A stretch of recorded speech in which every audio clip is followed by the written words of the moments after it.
We're live. How about this Steelers-Ravens game, man? Oh my God. Perfect example of what I've been saying, by the way. This division, I don't think this is not the best division in the NFL this year. The AFC North is a little bit on the not as great side. You got the Ravens at the top of the division right now, but honestly, man, the Ravens aren't that good. They're really not. And then, the Steelers, I thought they were dead in the water. I mean, I hate Mike Tomlin so much, but even I have to admit that Mike Tomlin is a legend for just being able to keep his team in games. This is crazy. This is crazy. The fact that the Steelers are in this game after fumbling the punt, after the way their offense has played all game, and then they got that safety. And then they got a field goal. And now it's 10-8. And then they fumble the punt. And then they get an interception in the end zone of Lamar. It's like, oh, God, game's over. Ravens are just going to, score. And they're going to put it out of reach for the Steelers offense that can't do anything. Even if they get a field goal, it's basically over. And then interception. My God, this is what an absolutely unbelievable game. But also, I think, proof that both of these teams are not very good. They're obviously the best teams in the division right now because the Bengals and Browns are not that.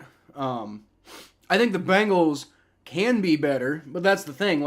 This division's wide open if the Bengals can just get their crap together. Yeah, the slow start sucks. You need to stop. I hate that every year they do this. They get out to these slow starts. Then they eventually get it together. That feels like maybe what might happen this week. I don't know. I know I'm setting myself up to be lambasted again this week because last week I said the Bengals were going to win by a bunch, and then the Titans fans came out en masse after the game. By the way, where were y'all before the game was over? I didn't hear none of y'all chirping about the score that I predicted until the game was over. But whatever, that's not here nor there. This week, I'm predicting 30-0 for the Bengals to win this week. That's not because I actually really even I believe the Bengals can do that, obviously. But do I believe they're going to do that? I have no idea at this point. I don't know what to think about this Bengals team because they have all the talent. Joe Burrow's saying, "Oh, I'm healthy. I'm ready to go." Great. Okay, we don't have T. Higgins this week, but we basically didn't have him last week either. He didn't do anything. Let's see. All right, so I'm just curious to see what happens in this Steelers game. Got 1:59 left. It's the 2-minute warning. Steelers run the ball. I think they get it in field goal range. So, here's the thing. If the Steelers can get the ball in field goal range, get the field goal, and then run the clock out, the game's over and they win. So, who do I want to win as a Bengals fan? I want them both to lose, frankly. But probably the best outcome here for the Bengals. It's not a good outcome no matter who wins. But if the Ravens lose, that's good. That keeps, if the Bengals can beat the Cardinals today, and then the Steelers win this game, then the Bengals are only one game behind the division lead. Now, obviously, George Pickens with the touchdown! Oh, man. Kenny Pickett to George Pickens for the long touchdown. Kenny Pickett is not a good quarterback, guys, but he does have talent, and he can do some good stuff. So there's a good example. Steelers get the big touchdown, and there's 1:17 left to go. Obviously, they still got to stop the Ravens, but holy crap.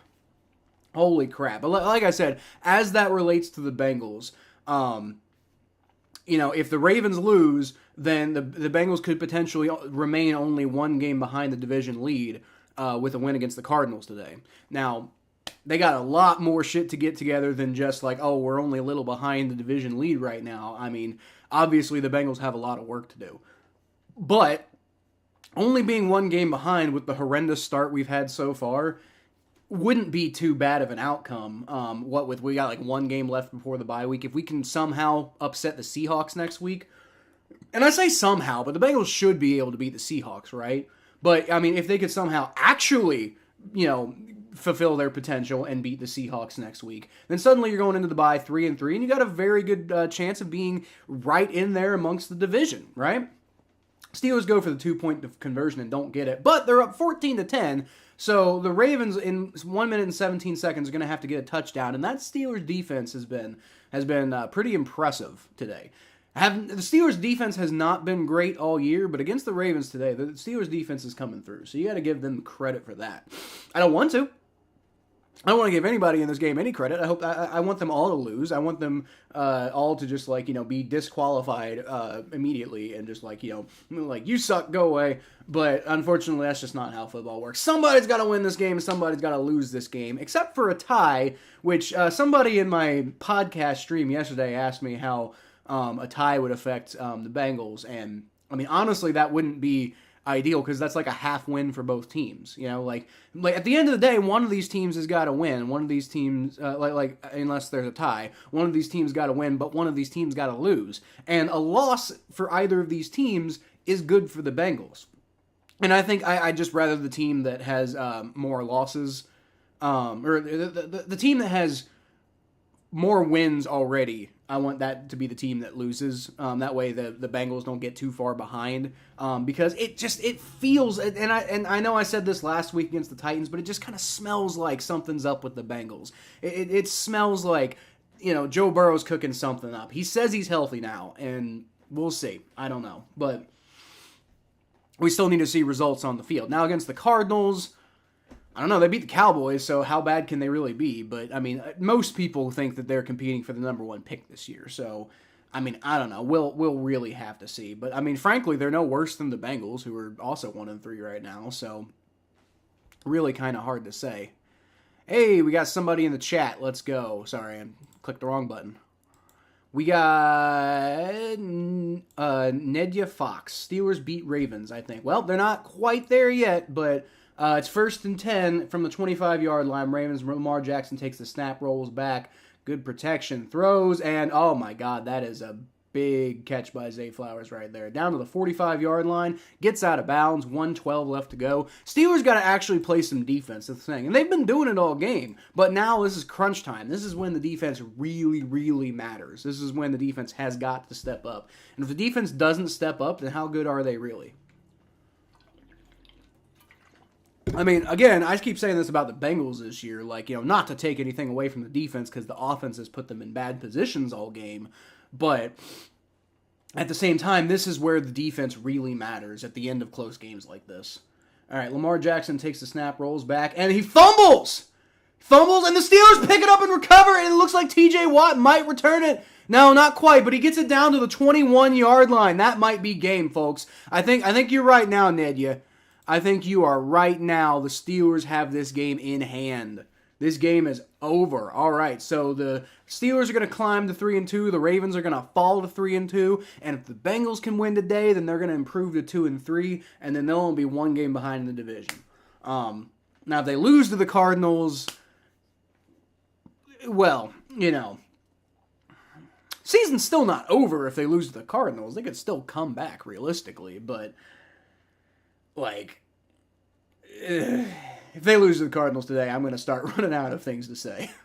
Let's just put it that way. But if they beat the Cardinals today, then they're still right there. They're still right there because this division is not great, guys. The Ravens are in the lead right now because nobody else is any good. And I actually don't know who would be in the lead now because I think both the Ravens and the Steelers... Well, no, obviously the Steelers would be in the lead because they'd have the head-to-head game, obviously. So the Steelers, with the knee and with the... Ravens only have 2 timeouts left. Steelers are about to be in first place in this division, which does not make me feel good. But I'd rather be chasing... With how good the Steelers are this year, which is not good at all, I'd rather be chasing the Steelers right now than chasing the Ravens.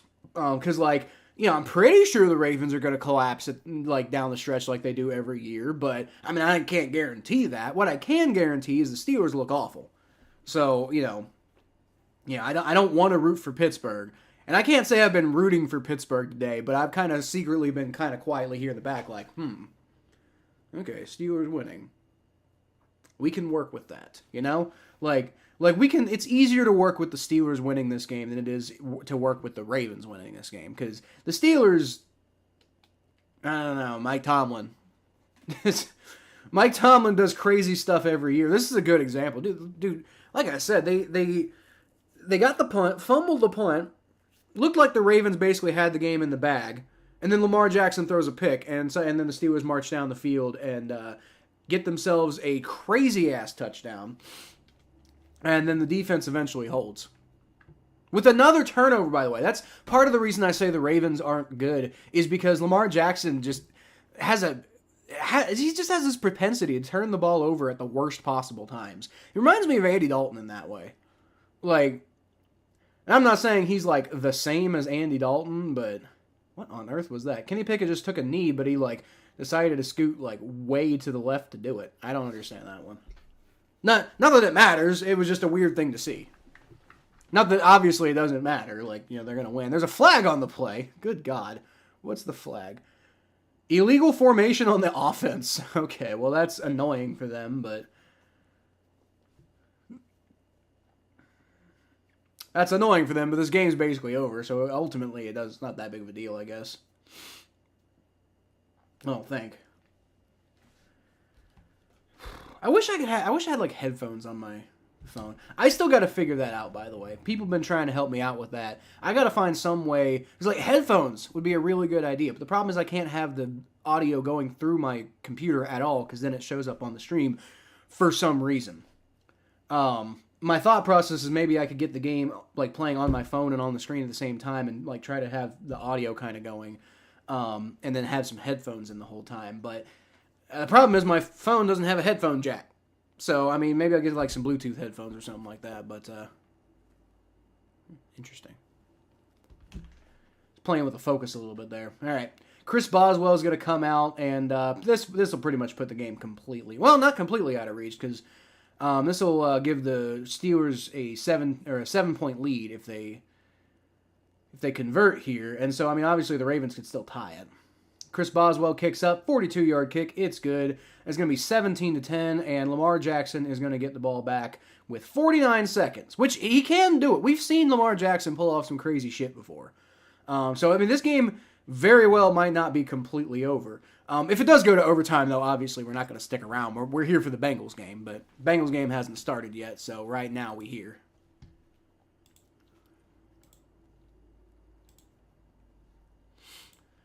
Right now we here.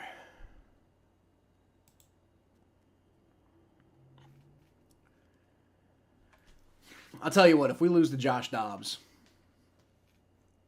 I don't even know what to say at this point in the season, But I honestly don't think that's going to happen. Do I genuinely? Oh, I forgot to explain. I didn't completely explain. So I got reamed last week for picking the Bengals to have like a 31-17 win over the Titans. So obviously, I probably look pretty stupid by doing that again, doubling down this week. Like Bengals going to win 30-0 against the Cardinals. The reason I did that?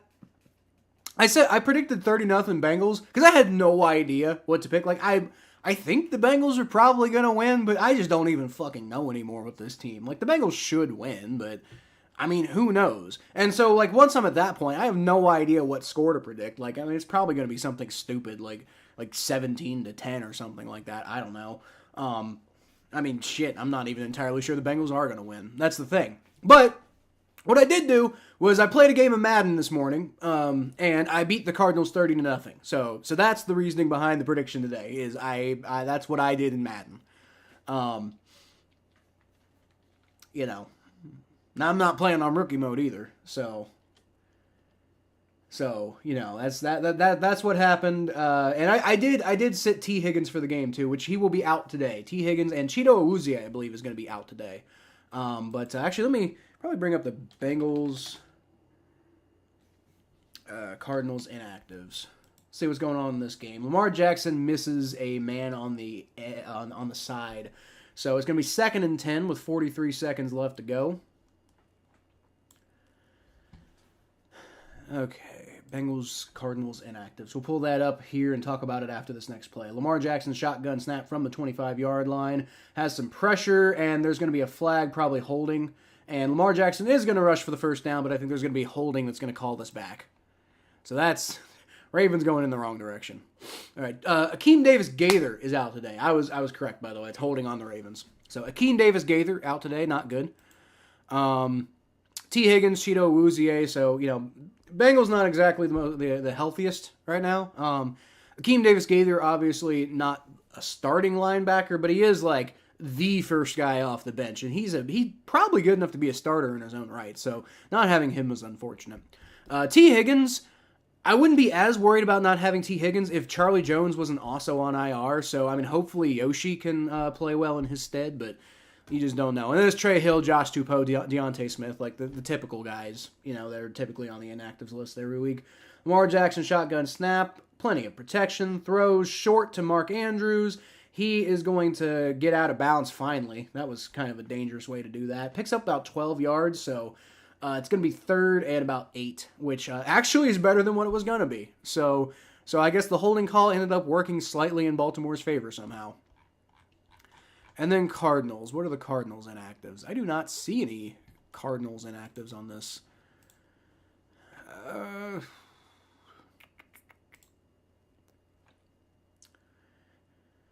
Just in case you're just joining us, we are currently watching the tail end of Pittsburgh-Baltimore because that is consequential to what's going on with the Bengals right now. Steelers have the lead, 17-10.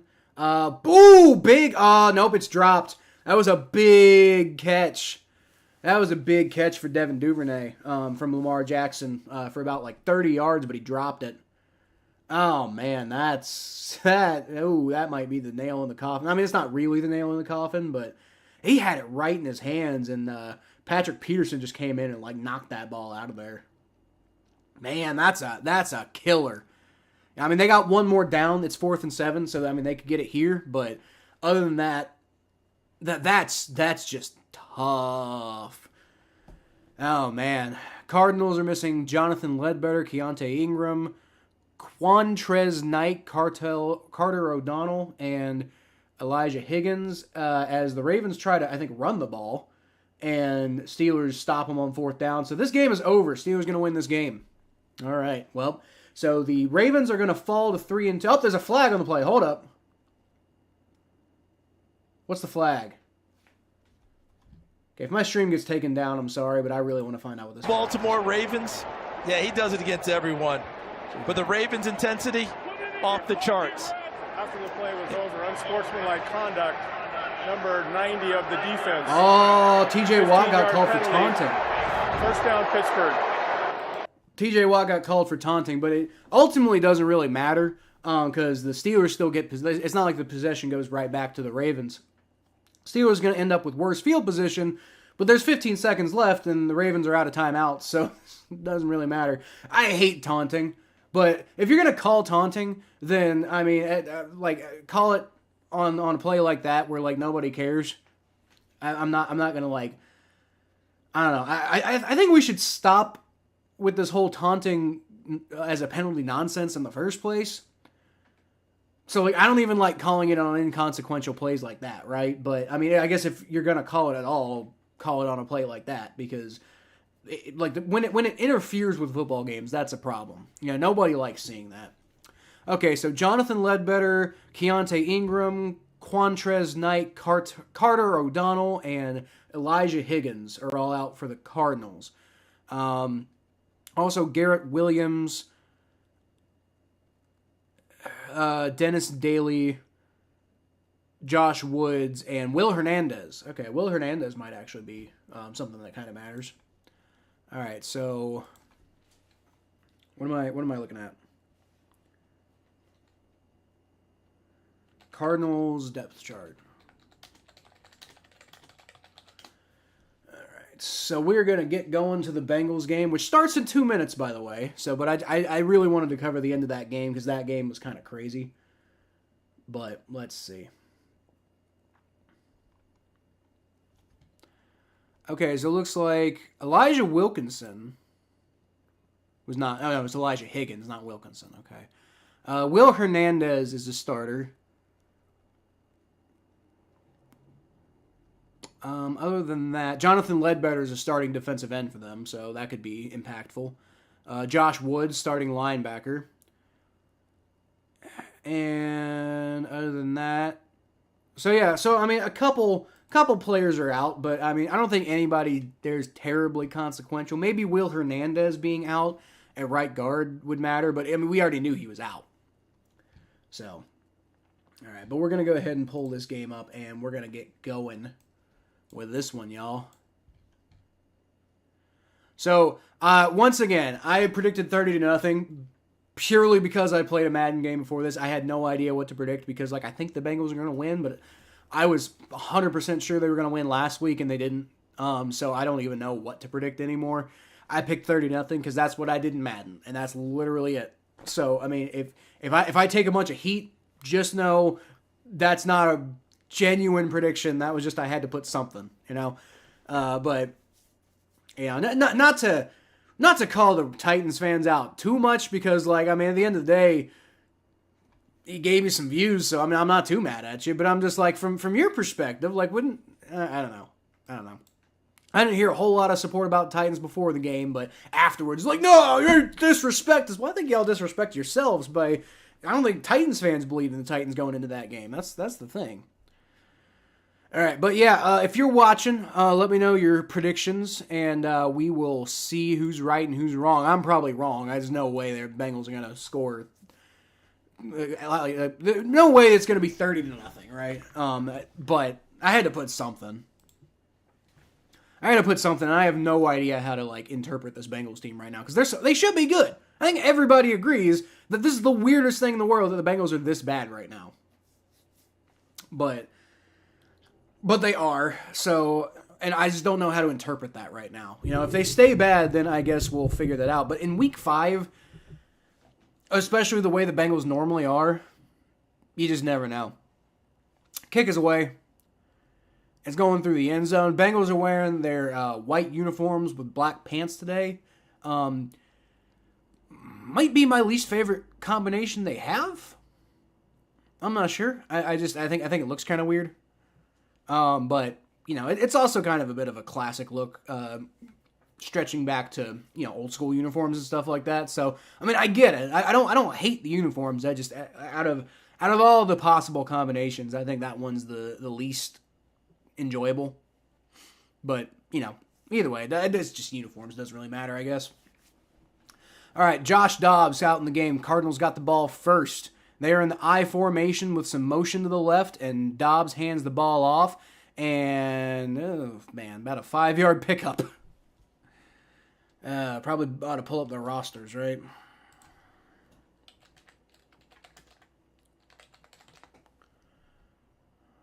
Cardinals roster, and I didn't even see who got the carry. Oh, James Conner. Okay, yeah. James Conner, formerly of the Pittsburgh Steelers, but been with the Cardinals for the last couple of years. So James Conner gets the 5-yard pickup.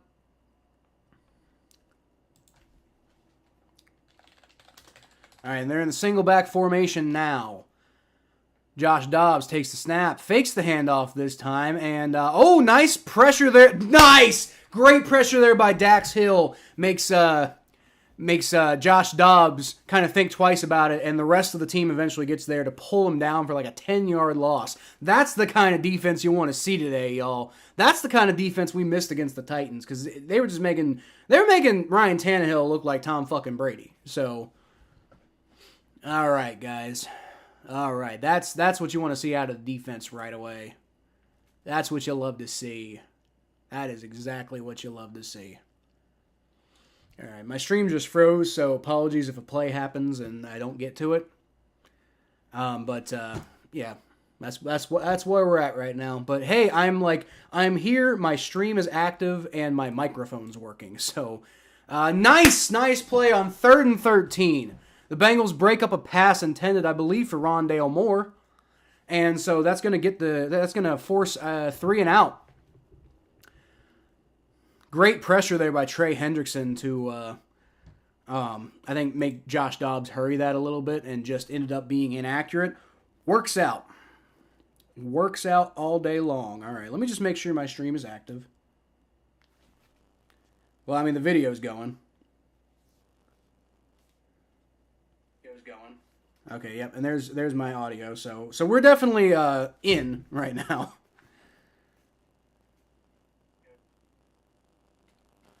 All right, there's a flag on the play as Trent Irwin receives the punt. Picks up a couple yards with nothing really there. Not sure what the flag is, though. Let's see. Usually it's on the returning team, but it was thrown pretty early, so it could be on the kicking team. Maybe like a holding or something.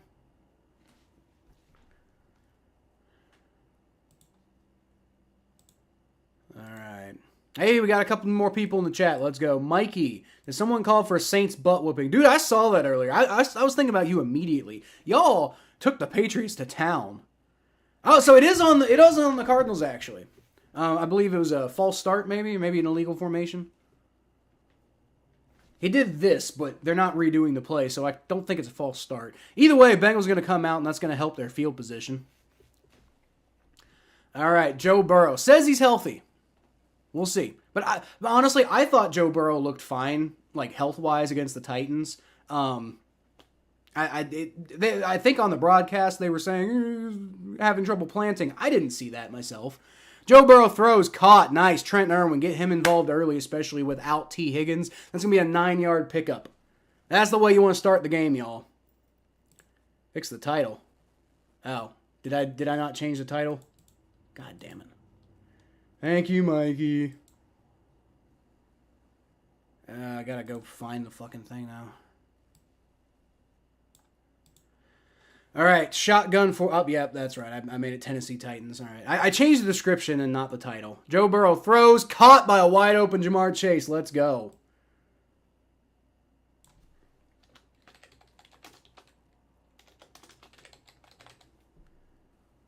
Thanks for the heads up, Mikey. Should be updated now. Should be updated now. And it is, according to my YouTube page, it is updated now. So thank you for the heads up, Mikey. Just got off co-hosting the stream with Who Dat Center. That's awesome, man. That's y'all kicked ass today, not gonna lie. All right, it's gonna be a handoff to Joe Mixon, who finds a okay little hole, only about a 3-yard pickup, but it's something. So it's gonna be 2nd and 7 for the Bengals. Offense is moving, but you know what? They were moving against the Titans last week, and then they just forgot how to play. So I mean, this is encouraging, but I'm not going to buy into it too quickly just yet. T. Higgins on the bench with a rib injury, cracked ribs, I believe. Hopefully for his sake, he's not out too long because he's in a contract year. Joe Burrow shotgun snap, takes it, good protection, throws, caught. Trent Irwin, about a 12, 13-yard pickup. Either way, it's going to be well clear of the first down marker. Let's go. Good start to this offensive drive so far, man. This is what I'm talking about. This is what the Bengals are capable of doing. So if they can just get their shit together, you've got a division that I feel is a pretty weak division this year. You've got an opportunity. And if the Bengals start 1-3, they make the playoffs, that means they'll probably be one of the hottest teams in the NFL when the playoffs get here. So, it's going to be a handoff to Joe Mixon. He's swallowed up immediately. No run protection on that play. Looks like that might have been Alex Kappa who got beat, which is annoying because that was to the left side. Let's see. No, it was Ted Karras who got beat. Ted Karras just did a poor job getting in the way on that play. And I gotta say, Ted Karras is, as much as I love Ted Karras from a personality perspective. Oh, Jonah Williams got destroyed too.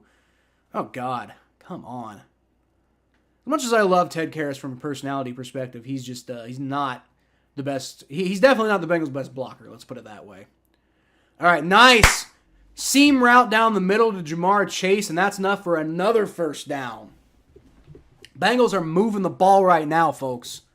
This is what we've been waiting to see all year. Man, just keep this up. You'll be 2-3, and you'll be 1 game behind division. I ain't hear no bell. That's all I'm saying. I ain't hear no bell. I ain't hear no bell. If y'all did, it was fake. Fake news. Fake news. Rumors of the Bengals' death have been greatly exaggerated. All right. It's going to be, I thought it was going to be. Well, it is still a screen to Joe Mixon, just to the opposite direction I thought it was going to go. And I should probably turn that on Do Not Disturb. Because that can't be the best thing to hear on y'all's end, especially how close to the microphone that was.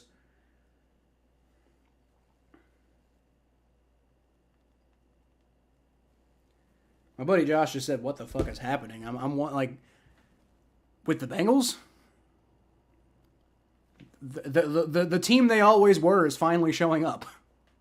That's what's happening. Again, first drive of the game, but still. All right, it's going to be a handoff to Joe Mixon up the middle, and that's going to be another first down for the Cincinnati Bengals, and that's going to be 1st and goal. So knocking on the door of the end zone now. First and goal, about 7 yards to go. 7-ish. Let's see what they say, but about 7-ish yards to go.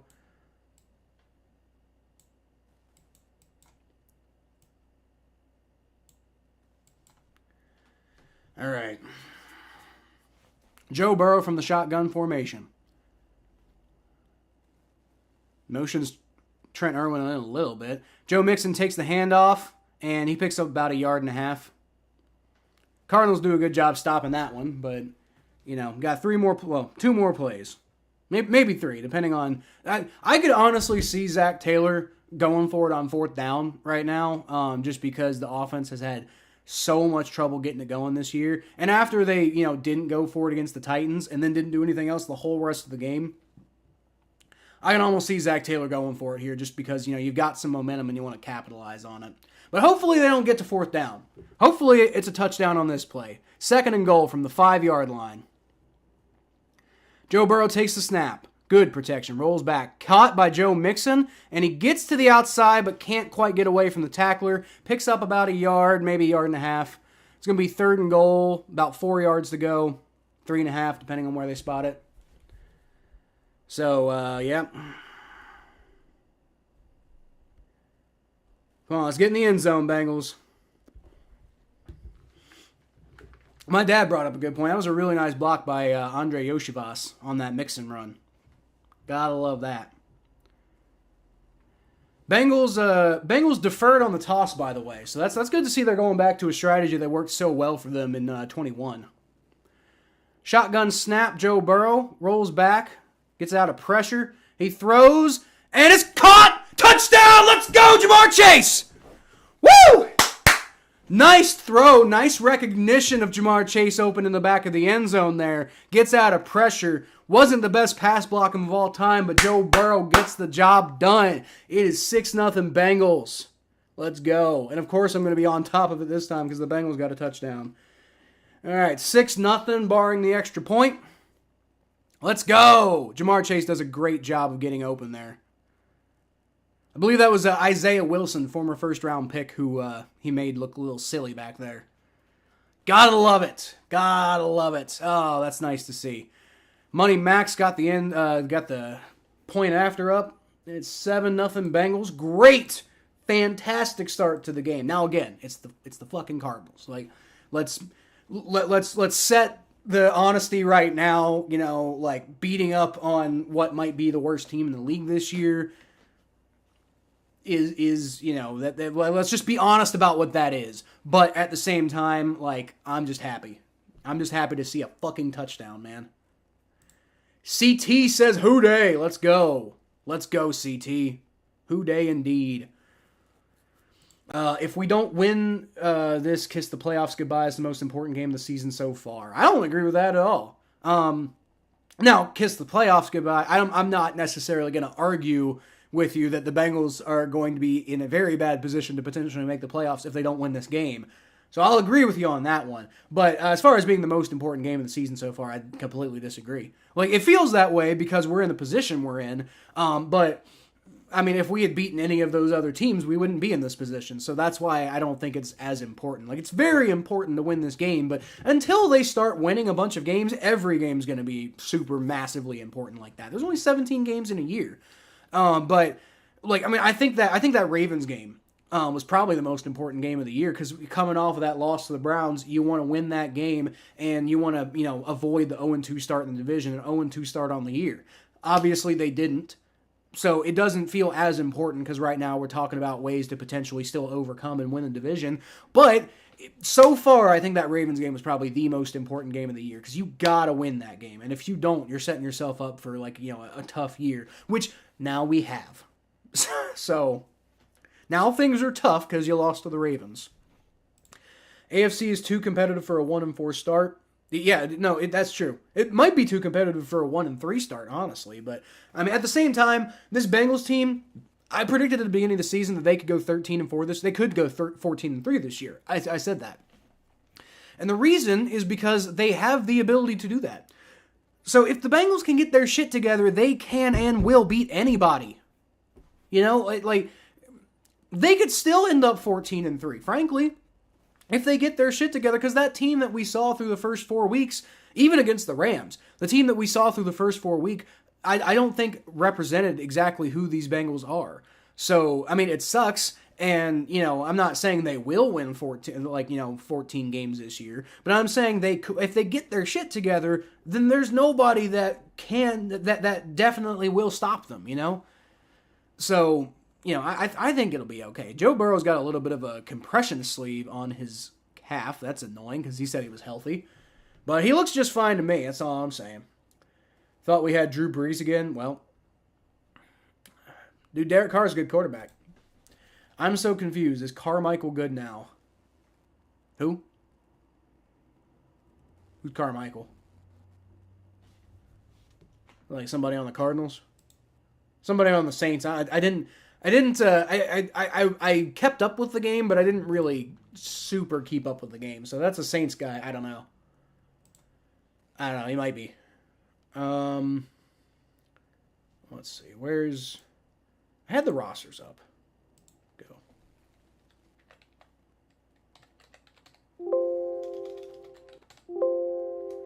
Yeah, I think there's probably a Saints player you're talking about there. I have no idea. It's going to be a handoff. Nice. James Conner spins out of a tackle from Sam Hubbard, but looks like... I couldn't tell. I think it was probably Jermaine Pratt. Looked like a linebacker who came and cleaned up that play. So Sam Hubbard almost loses control of him, but nice teamwork there. Really nice teamwork there. All right, it's going to be a deep pass. Way overthrown by Josh Dobbs. Cam Taylor-Britt is lucky that one fell incomplete because Marquise Brown was alone on the sideline there. Like, Cam Taylor-Britt, you don't get away with that one just because it was an incomplete pass. I'm calling you out, bub. You've kind of had an up and down season this year. You need to do better than that. Okay. Now that the Bengals have the lead, they better keep it. Gannon's supposed to be a defensive guru, but Burrow and company carved this team up.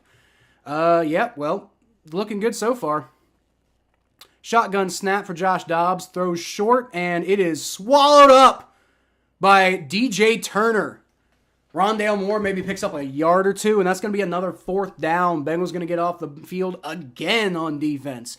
Hopefully the offense can keep going like they were going, man. Because, that's the thing, man. If you can take advantage of the opportunities that the defense gives to you and at least not go on some long, sustained drives, you give your defense so much more opportunity to get some rest, go back out there with a full head of steam on the next drive. What you want to avoid is a 4 and out, you really want to avoid a 4 and out. What you really want to avoid is a 3 and out, though, because then your defense just got to go right back on the field, and they're tired from stopping them on the last drive. All right, Trent Irwin's going to get it from gets to the 40, down to the 50, gets taken down about the 48-yard line of the Cardinals. That's a great return there by Trent Irwin. Charlie who? Charlie Jones is a great return man. Let's not mince shit here, but Trent Irwin's been doing pretty good today. Got to give him credit for that. I said at halftime, let's go for a shutout, plus Dan Jones and Anthony Richardson got injured. Did Anthony Richardson got injured? That explains why he didn't do anything for my fantasy team. That sucks, man. Anthony Richardson's a really good player. That sucks for him.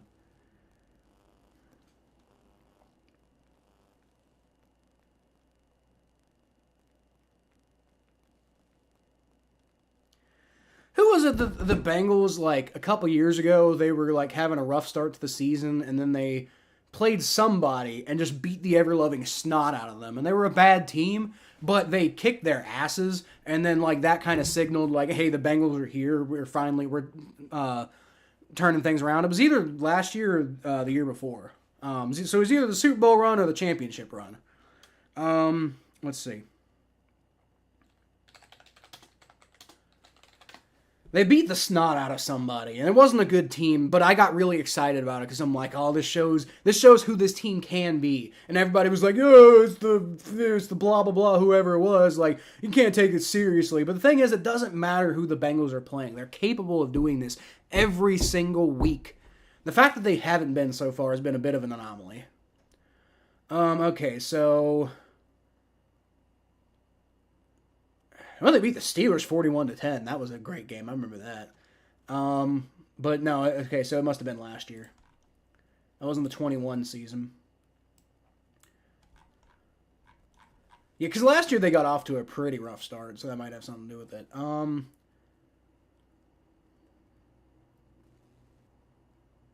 it was the Panthers. It was the Panthers, right? They got off to a 4-4 start on the year. 0-2. Then they beat the Jets. They beat the Dolphins. Lost to the Ravens. Beat the Saints. Beat the Falcons. Lost to the Browns. So they were 4-4 going into that Week 9 game against the Panthers. Panthers were terrible, but the Bengals absolutely destroyed them. And it ended up being 42-21, but only because the defense was like more so in like clock wasting mode at the end of the game than they were actually trying to preserve the score. Like that game was way bigger than 42-21. So we beat the Panthers last year, and that to me signaled this team, there's something to it. And you know what happened after that game? They didn't lose a single game until the AFC Championship. Like they won, like that was the beginning of a win streak that didn't end until the season ended. So I'm just saying, you know, like I know it's the Cardinals, but like this could signal something interesting, guys. Joe Mixon takes the handoff, only picks up a couple yards. So the Cardinals doing a pretty good job of defending the run today. But you know what? Like, I mean, all year it's been the running game's working, but the offense sucks. So I'd rather the offense be good and the running game be like, you know, like less potent than it was. So I'll take that trade-off. Pete Carmichael is the Saints OC. All right, well, I mean, the thing is the Saints have a lot of talent on offense. That's the thing. Like, maybe Pete Carmichael's good. I don't know. But I think he's got so much talent, it'd be hard for him not to be good at some point. Yeah, Ryan's got it. It was the Panthers. All right, Joe Burrow throws, caught Trent Irwin, and he gets ahead, I believe, for the first down. It might be about a half a yard short. I'm not sure. But I thought he got it. Go for the 73-point record every game. That'd be funny. From FU. What a name. Legendary name right there. FU. FU too. Unless you're a Bengals fan, in which case you're welcome here. Broadcast is going out of their way to comment on Joe Burrow's calf injury, but like I said, he looks fine right now. He's not even wearing the compression sleeve on his on the sideline. I think he was just trying to keep it safe. All right, shotgun formation for Joe Burrow. They did give him a first down. It's going to be caught by Jamar Chase, and that's about a 15, 16, 17, 18, 19-yard pickup. Man, the reason for all the extra yards was just because like he got tackled, but he managed to bowl his way forward for an extra couple yards. He got tackled and sent the guy on his back. Nice play there by Jamar Chase, who has been one of the only bright spots for the Bengals so far this year, has been Jamar Chase. But definitely having a good season so far. Andre Chachiri, I know I'm butchering that, but I'm sorry, but that was the guy who was on the coverage there. Joe Burrow fakes the handoff to Joe Mixon. Nice pick up to Jamar Chase. Ends up getting the first down. Nice little run after the catch by Jamar Chase. Ends up picking up the first down. The Bengals are once again knocking on the door. This game, I don't know if you could have had a better start to this game so far. This is exactly what I was hoping to see out of the Bengals. And you gotta stay consistent throughout the whole game. But this is exactly what I was hoping to see out of the Bengals, because this is proof that they can get their shit together. You know, 0-3 start be damned. Well, 1-3 start be damned. Joe Burrow shotgun snap throws, caught Jamar Chase, but it was on the ground, so they're going to wave it off. Could have been a touchdown, though. He did catch it, but it looks like it impacted the ground in the process of the catch, so no catch. Let's see. Nope. Okay, yeah, he didn't even catch it. He just came up with it. You know, seeing on the close-up replay, yeah, definitely hit the ground. Unfortunate, but it's going to be 2nd and goal, and the Bengals are you come away with a touchdown here, and you're in good spot. I mean, you're in a good spot if you get a field goal, but man, a touchdown here would really, really kind of like set things off. Joe Burrow shotgun snap throws, caught Trent Irwin, but he doesn't have anywhere to go with it, and he fumbles out of bounds. And they're going to give him 0 yards on the pickup. Actually, it's going to be a loss of about a half a yard because of the fumble. That's dumb. Yep, completes the catch and then gets the ball knocked out, goes out of bounds, but it rolls backwards, and so the Bengals lose a couple yards after the catch. Unfortunate, but hey, yeah, that could have been a lot worse than it was. You'll take it so far. You really will. Like I said, even if the Bengals get a field goal, you'll take that. But you really want to see a touchdown, because a touchdown would really show you that they're in real full control of this game. All right, shotgun snap for Joe Burrow, rolls back, and gets out of the sack. Avoids another tackler, eventually does go down, though. The terrible pass blocking there. Just absolutely horrendous pass blocking. Now, there's no question, you're definitely taking the field goal here. Horrendous pass blocking. Joe Burrow gets out of 2 tackles, but there's a third guy right there ready to take him down. Let's see. So you got, Orlando Brown with the terrible pass blocking on that play. Eventually rebounds, but not before there's like 3 guys on top. So that was actually 4 guys who was on top of Joe Burrow. But, yeah. Unfortunate. Anyway, 40-yard field goal attempt from Money Mack. And the kick is up. Right down the middle. Well, not right down the middle, but, either way, it's good. So, 10-0 Bengals. All right, well, you like to see a touchdown on that drive, but you know what? With the way the defense is playing, I'll take it. Like I said, I predicted 30-0 for the Bengals. Do I realistically think this game's going to end 30-0? No, but they're on pace right now. We're still in the first quarter, right? So, hell, if they do this every quarter, then it's going to be 40-0. They're not going to do this every quarter, but, you never know. I said 30-0. I severely doubt it will genuinely actually be 30-0, but you never know. You never know. 1 minute 46 seconds left to go in the first quarter, and the Bengals are up 10-0. Just keep doing this. Like I said, they're on pace to finish the game 40-0. So let's do that. But hey, dude, if they actually pull off 30-0, I'm gonna look like I'm gonna milk that shit. I'll tell you that right now. I'll play Madden before every single game. If the Bengals win this game 30-0, I will make a point and I will stream it.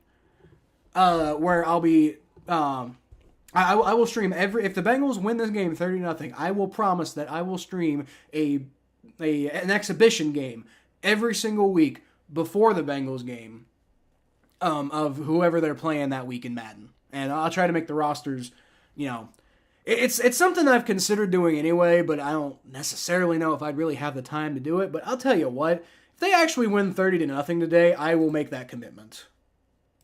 I will make that commitment. The problem is, part of the problem is my computer needs a lot of upgrades, so it's kind of slow right now. So I don't know if I have streaming software going at the same time as playing Madden. I feel like it would actually be pretty glitchy. Not glitchy, but like the frame rate would be really low, and it wouldn't be good viewing. And it wouldn't be good for me because, that was kind of what happened earlier. I was kind of struggling, still doing okay, but I was kind of struggling with the game at the beginning of that game. It probably could have been more than 30-0, but I was struggling a little bit early because I had Tom Grossi's stream of the London game going this morning. Joe Burrow had a couple guys open, but the problem is you got Ryan says predicting beating the Cardinals 24-10. Maybe. I just want to see him hit 30, man. That's what we said, I think, last year when the offense got off to a bit of a slow start. And the whole idea was hey, man, just hit that 30-point mark. If you hit the 30-point mark, you're pretty much going to win every game. So that's the thing. If they can just, break the dam and get to 30, then maybe this offense wakes up for the season.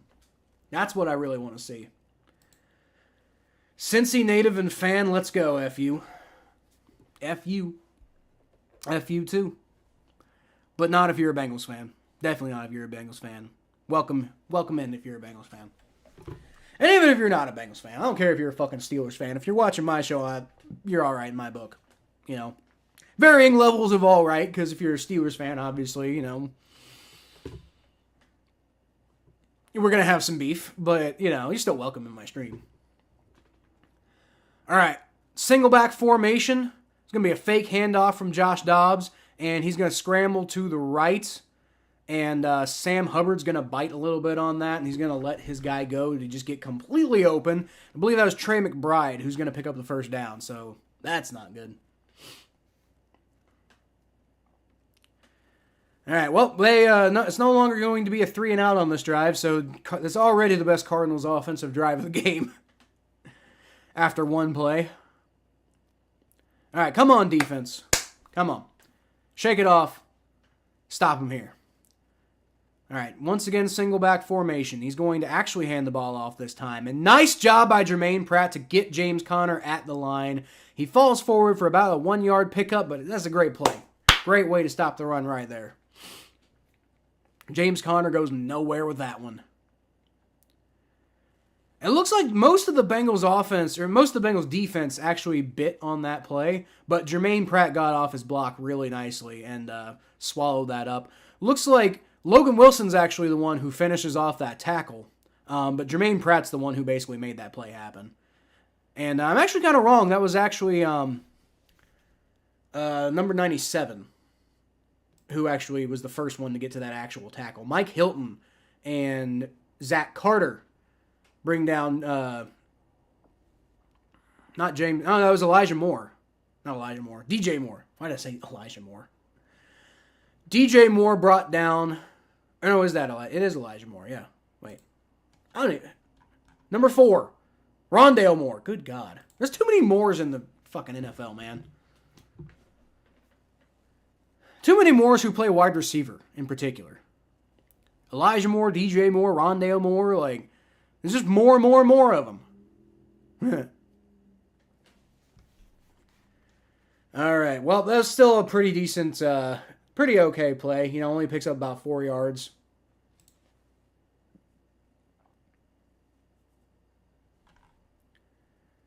Got Jammin' Jeff here. Let's go Bengals. Let's go Jeffrey Weaver. Let's go, Jammin' Jeff. I like that. Jammin' Jeff. That's pretty cool. I like that. All right. So, officially, by the way, that was a 4-yard pickup. So, about what I said. Yeah. 4-yard pickup for Rondale Moore to the left tackle.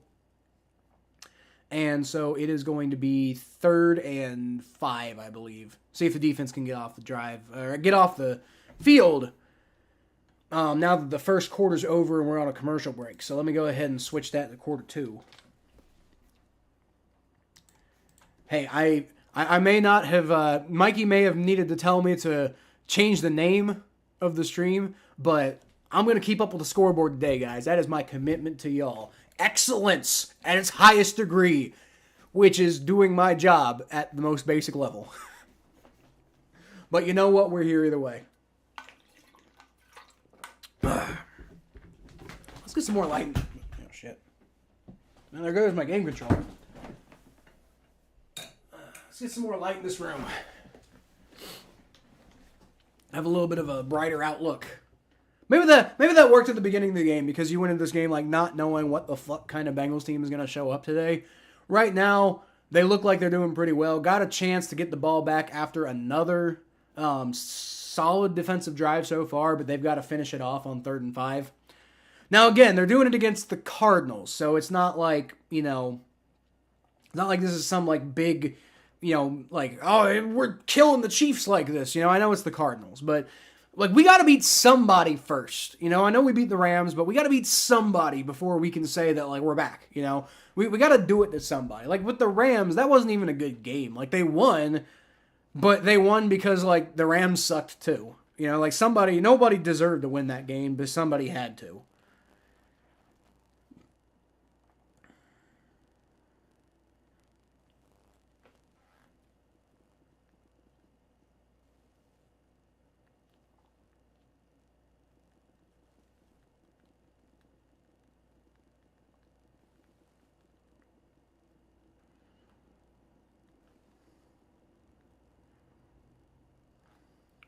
All right, shotgun formation on 3rd and 5. Josh Dobbs takes the snap, rolls back, throws, it's caught, and that's going to be a first down. Nobody watching him at all. Nobody's even in the vicinity. That was what we saw so much last week. It's not that the Bengals defense was consistently awful. It's just that they let third downs, like they just lose track of guys on third down. That was Marquise Brown. It's good for my fantasy team.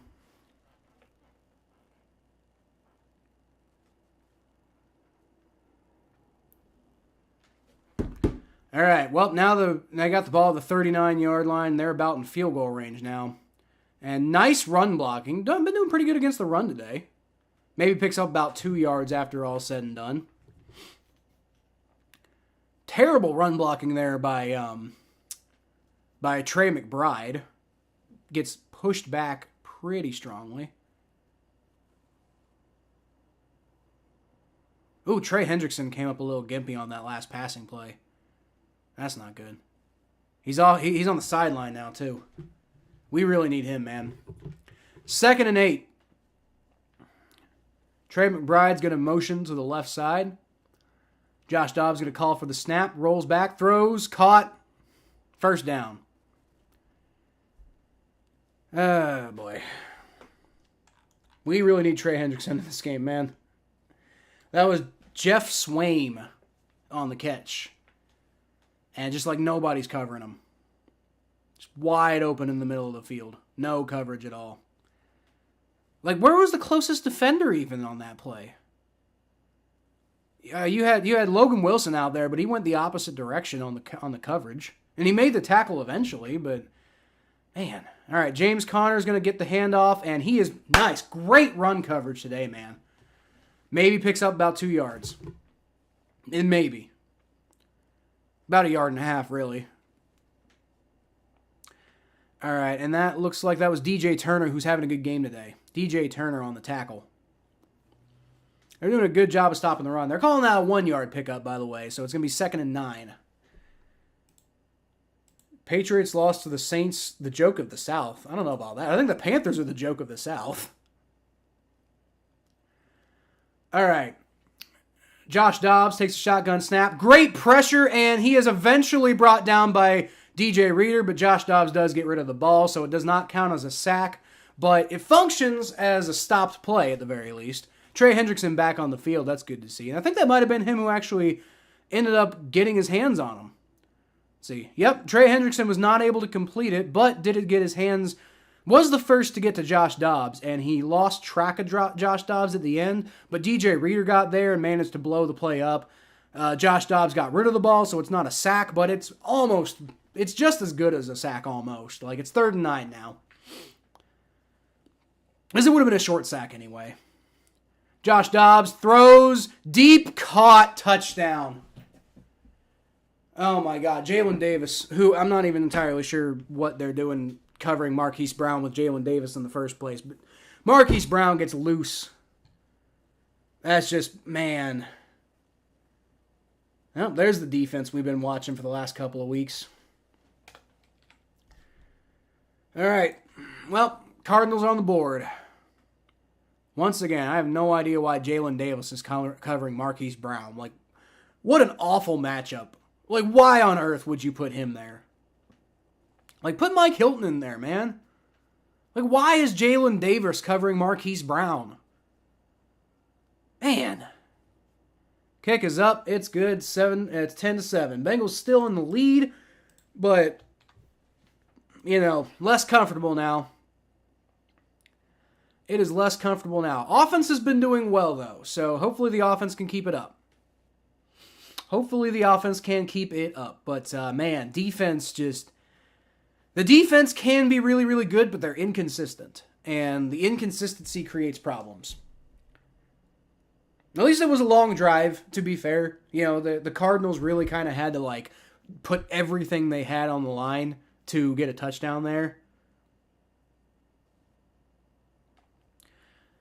My buddy Josh just said the defense took the drive off, and that's not entirely true. They took that play off, clearly. There were a couple of bad plays on that drive, but I actually think they did a pretty good job throughout a lot of the drive. They just didn't finish it, which is the problem. They had a couple opportunities to finish, and they didn't.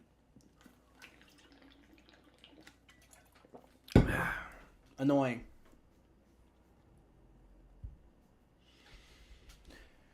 Very annoying. Very annoying. But you know what? Let's get the offense back out there and going again. They seem like they're doing pretty good so far. All they need to do is not bungle it. But after the last few weeks' performance, I don't have high faith in the Bengals.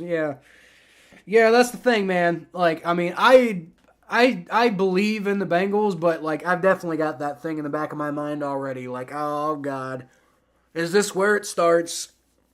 But hey, at the same time, that's not the way it's gone all year, right? The Bengals haven't been in leads and then just lost them because like they fell apart. They've just been bad. So I mean, it's been pretty good today, you know. Like just like shake it off, come back on the next drive. Offense hopefully goes out there and puts some points on the board. Hopefully a touchdown.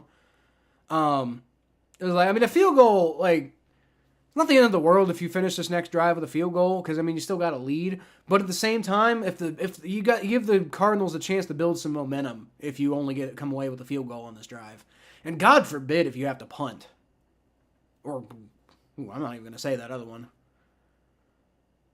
It's turnover. Knocking on wood because I don't want to jinx it. But I also don't want to, just leave it out in the air so that it can materialize. Bengals are not going to turn the ball over on this drive. See how much faith I have in the Bengals not to fuck it up. I got to knock on wood while I'm talking about it, but still. Why on earth you got Jalen Davis covering Marquise Brown? I don't understand. I do not understand that call from Lou Anarumo. That's bad. Like, Jalen Davis on the field, fine. Don't have him covering their best wide receiver. I don't like that at all. Like, Jalen Davis, serviceable cornerback. But he is not on the same level as Marquise Brown, man. It's going to be another touchback as the Cardinals kick the ball away after the touchdown. And offense has got a job to do on this drive. You want to prevent the Cardinals from building some serious momentum, because I mean, it looked like the defense had some good stuff going on the last drive, and then you ended off with the Cardinals getting a touchdown. Now you have an opportunity for the momentum to completely swing the other way. So come on, offense, got to get something going here. Get something going here, offense. End the drive with a touchdown and you kill their momentum, but God. All right, it's going to be a fake handoff to Joe Mixon. Joe Burrow's got plenty of time. Nice pass blocking. He's going to throw. He had nobody open, though. Way overthrows Joe Mixon, but he really probably was just throwing that one away. Annoying. Nice to see the pass protection doing well, especially after that play that blew up the good opportunity they had on the last drive.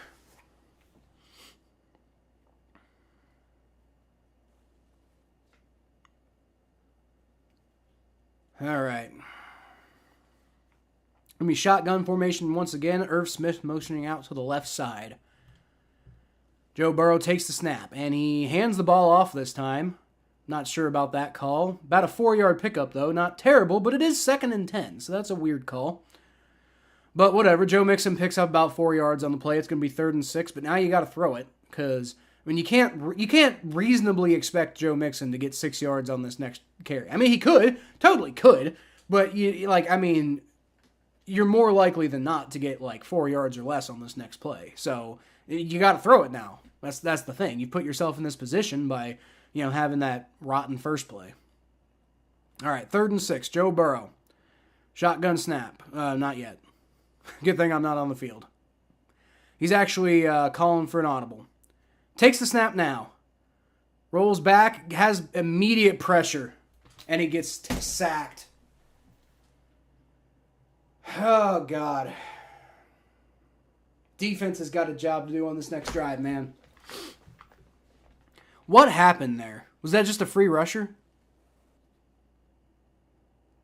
Yeah, no, it wasn't entirely a free rusher, but it was a bit of a misdirection, and Cordell Volson just completely bid on it. Awful play to take advantage of the young Cordell Volson, man. 4th and 15, Bengals are going to punt the ball away. Brad Robbins' punt is away, and that's a nice booming punt down to the 20. And it's going to be returned to the 30, 35, about the 36, 7-yard line. Ugh.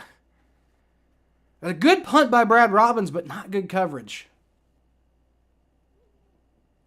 Man. Cardinals are going to have good field position, too. Defense has got to come away with a full stop on this drive. You cannot afford to let the Cardinals get some points on this drive, man. You cannot afford that. Personal foul on the Bengals.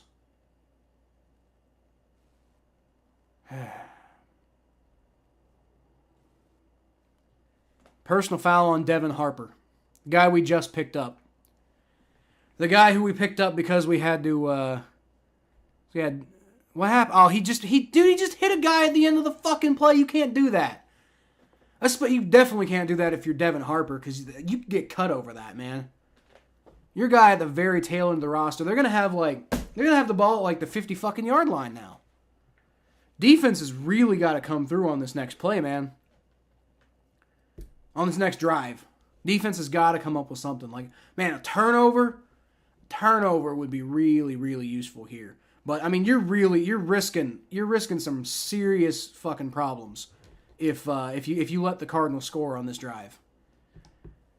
And that was the big problem about letting them score on the last drive, man. Is like, you gotta corral them. You can't just like let up on like that. And they did a pretty good job for most of the drive, and then they just like they couldn't finish. I think that's been the defense's biggest problem. Really, the entire Lou Anarumo tenure is like they can get some good stuff done. They clearly have talent, but they just have such a big problem with finishing. And like, I mean, they have plenty of drives where they like cause 3 and outs or like force punts and stuff like that. But there are way too many drives where they just like they have it in the bag and then they screw it up. And this defense, man, like, I mean, they're good, but they're just not clutch.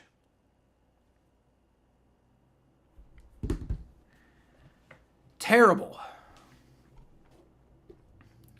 And just like that, all the good feelings of the 10-0 start are just slowly kind of dissipating away. Defense has got to get something together now, man. Like you've got an opportunity to restore some of the momentum if you can make them punt here or get an interception or something like that. But I mean, you're in such a corner now because you've given them all this yardage because of the personal foul.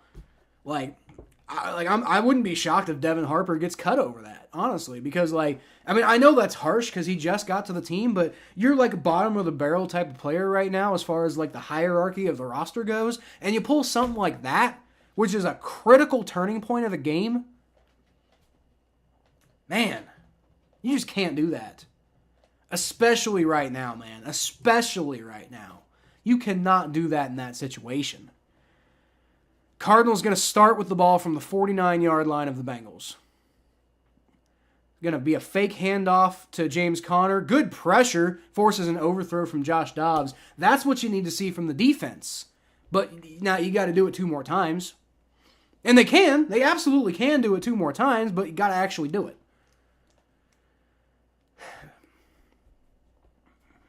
Nice to see that on first down, though. Nice to see that on first down because it makes 2nd and 3rd down easier when you do that. It gives you some hope that you can force a 3 and out when you do that on first down. But you gotta finish it. All right, shotgun snap. And it's going to be a handoff and just completely fakes out the entire... Oh, my God. First down to the 30, 25, 20, down to the 15-yard line is James Conner. The Bengals blew up that play in the backfield. And are you fucking kidding me? They just way overcommit thinking that Josh Dobbs is going to keep it. And James Conner gets fucking loose on the sideline.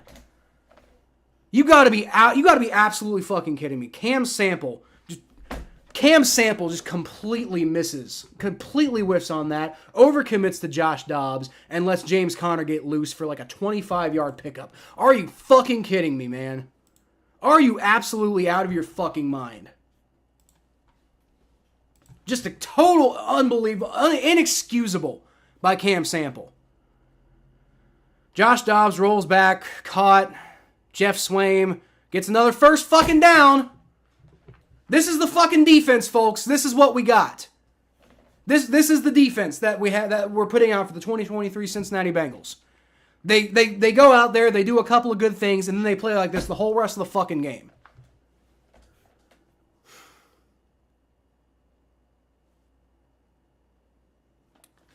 Unbelievable. Absolutely unbelievable. Lou Anarumo, they call him a wizard right now. He looks more like a fucking peasant. From the 3-yard line, Josh Dobbs going to hand the ball off James Conner. Oh, good. They swallow that one up behind the line. Great. Wonderful. I mean, it is good.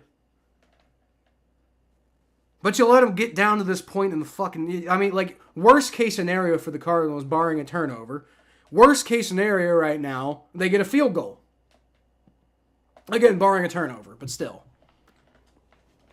Hey, maybe they can get a turnover. Let's hold out until something like irreversible happens. Let's hold out some hope. Josh Dobbs throws, caught, touchdown. There. Nope, drop. Nope, it's caught, touchdown. Zach Ertz. I've been wondering where he's at. There he is. This team's a fucking joke, dude. This team's a fucking joke. And the thing that's the biggest joke about it is they have so much potential. We saw that to start this game. They finally get off to a hot start, and they just fucking collapse. They just completely fucking collapse. This is a goddamn joke. Gotta get an offensive touchdown. We're back to this point. We are back to the point where we're like, you gotta score on this next drive, or you risk losing control of the game. Here we are again. Been saying it basically every week for the last 5 weeks. One of those weeks the Bengals ended up winning. But I've been saying it every week for the last 5 weeks because you just have these times where the entire team just falls fucking asleep. You got to play for 60 minutes. These Bengals only seem to want to play in a scattered amount of 15 minutes throughout the entire course of the game. You got to play for a full 60 minutes, guys.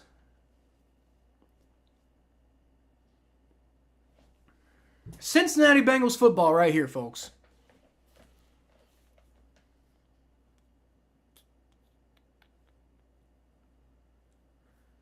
Yeah, I think I'm gonna go ahead and echo what I don't know. I'm kind of I'm pissed off right now, so maybe I shouldn't say this because maybe I'll think about it logically later and say something else. But right now, I'm not gonna lie.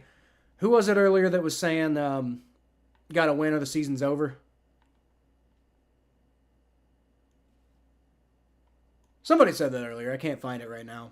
But, oh, here we go. CT. If we don't win this, kiss the playoffs goodbye is the most important game of the season so far. It's not the most important game of the season so far. That was the Ravens game. We already dropped that one. But it definitely feels like a really important game despite how inconsequential the opposing team is. Allegedly. They did beat the Cowboys, and if they beat the Bengals, then they're, fucking 2-3. And, they're not, maybe they're not competing for the number 1 overall seed. If they beat the Bengals, maybe they're out of the race for that. But yeah, it definitely feels like, 1-4, especially because Joe Burrow's clearly not hurt. Joe Burrow's fine. But because the defense just cannot keep their fucking shit together. They're the most inconsistent unit I've ever seen from a Cincinnati Bengals defense. Except maybe that 0-5 defense, but the offense was so high powered it didn't matter. But they're so fucking inconsistent that you can't realistically expect the defense to hold off any opposing team the entire game. So now we're losing after starting 10-0, looking like we had all the momentum in the world, and you just drop the ball at these really pivotal points. Cardinals got all the fucking momentum now.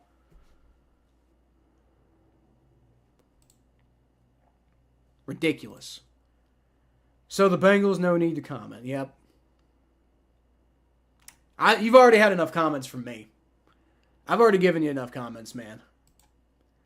It appears Gannon's adjusted his defense and they're swallowing Burrow up. Now the Bengals have struggled in the past 2 drives. Lose D has to step up against Dobbs.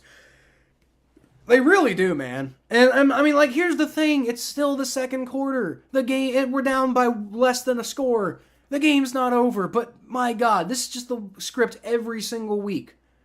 is they just like, they forget how to play for like entire stretches of the game at the time. Burrow, you got to come out here and work some magic, man. It's really starting to feel kind of desperate right now. Got to get it done. Don't worry, we are that team. We got to keep on hoodang and manifest a win. Well, you know what? They've got it within them. But it's just infuriating to watch them just completely lose track of themselves like this. Like, they're just completely unfocused out there. All right, shotgun formation, Joe Burrow. Hands the ball off to Joe Mixon on first down. That's a good play on first down. I like that. And that's about a 4-yard pickup. So, hey, that's good on first down. I didn't like it on second down earlier, but on first and 10, 4 yards, I'll take that. Just ready to watch the Cowboys get blown out. Who are they playing? Who are the Cowboys playing? That's funny. I don't even know who the Cowboys are playing. All right, Joe Burrow's going to come out on 2nd and 7 from the shotgun formation. You got 4 wide receivers out there, plus Joe Mixon, who's acting as a wide receiver. So you got 5 wide. You know, 1 in the slot, which is Tyler Boyd, but still. All right, Joe Burrow rolls back, throws. Oh, man, overthrows Jamar Chase. He overthrows Jamar Chase, who was wide fucking open. Are you kidding me?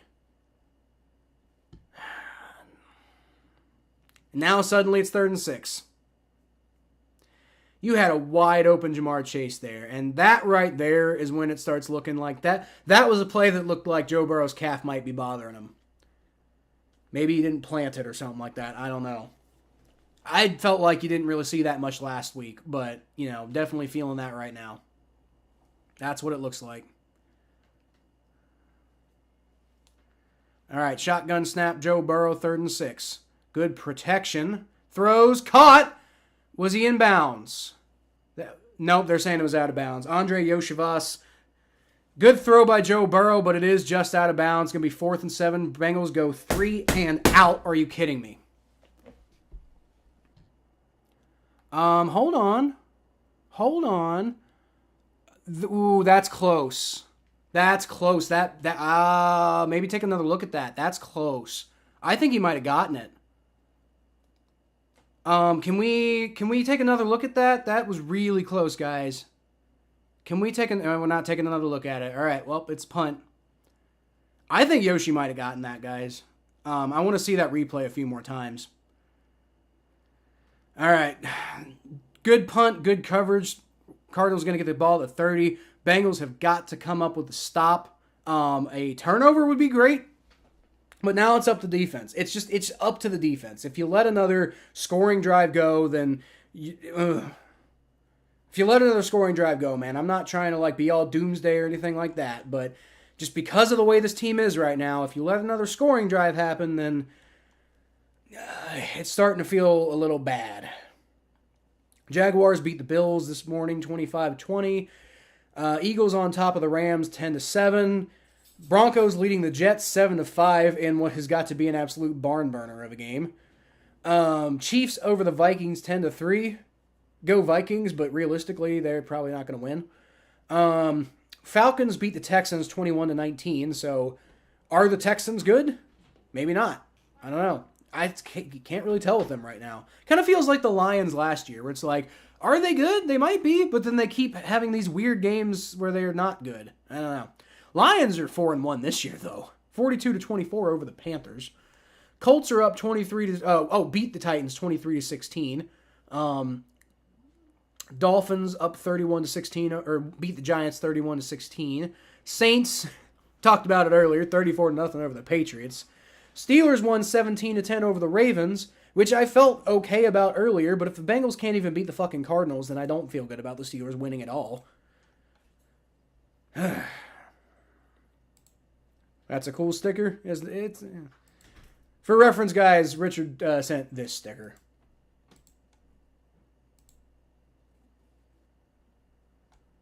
God.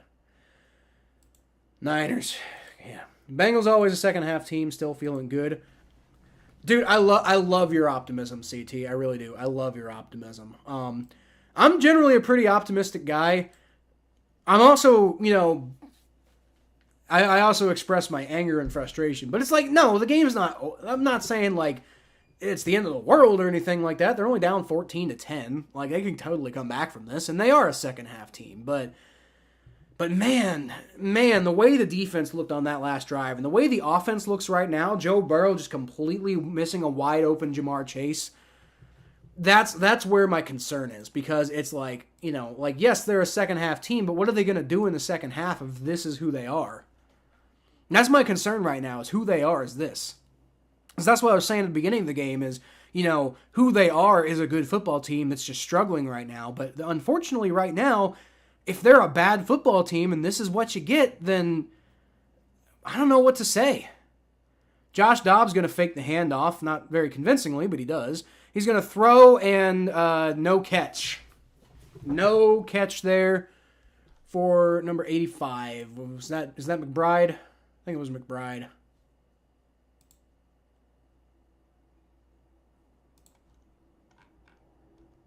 Yeah, it was McBride. Just a little inaccurate there by Josh Dobbs. So that's what you like to see, only just because we need something to break for us, man. But you also had pretty good, pretty okay pass rush there. Good pass coverage by Jermaine Pratt. And so it would have had to have been a perfect throw for that to be a first down. Or a catch, which would have been a first down. All right, Josh Dobbs going to take the high snap, and it's, tipped by Trey Hendrickson, who almost brings it down and intercepts it himself. That would have been game-changing right there. But, hey, great play there by Trey Hendrickson. Good to see him back in the game. Yep, does a great job of getting that hand up and almost comes down with it, but not quite. Kitty has not yet gone meow. Bengals looking like that scene from The Lion King with Simba trying to roar. Yeah, well, you know, here's the thing. Simba does eventually roar. So, let's see if eventually we can get the Bengals to roar. Optimism is the key to high vibrations. The more positive Who Dat Nation is, the more points we'll get. Maybe. I've been positive every single... There we fucking go! That's potentially a fumble. I don't think it was a fumble, but it is a knockdown, another knockdown pass. Or at least it was just a bad pass by Josh Dobbs after the fantastic fucking pressure there by a great blitz by Jordan Battle. I love seeing Jordan Battle in the game, by the way. I'd rather see more of Jordan Battle and less of Nick Scott instead of putting him in there over Dax Hill, but whatever. Great pressure there by Jordan Battle, and it forces a incompletion by Josh Dobbs. The defense forces the Cardinals to get off the field. It's going to be a punt, and hey, man, offense, you got a chance here. That's what you like. Time to go pee for the offense, I guess. Well, I don't have to pee right now, so not going to do that. Although, you know what? I don't know, maybe, Richard. Let me get through this punt. It's going to be returned from the 7-yard line. Trent Irwin gets a nice little seam on the outside down to about the 30. 29. All right, so I wasn't, but now that you mention it, Richard, I'm going to go for the O. I guess. I don't know. Fucking shit. We need to do something. Steve's going to drive me insane. It looks really nice. I think it's for, your butt. For what? It's for, whatever part of you wish on the... Oh, you said butt. Okay. I thought you said my phone. I'm like, it's not that special.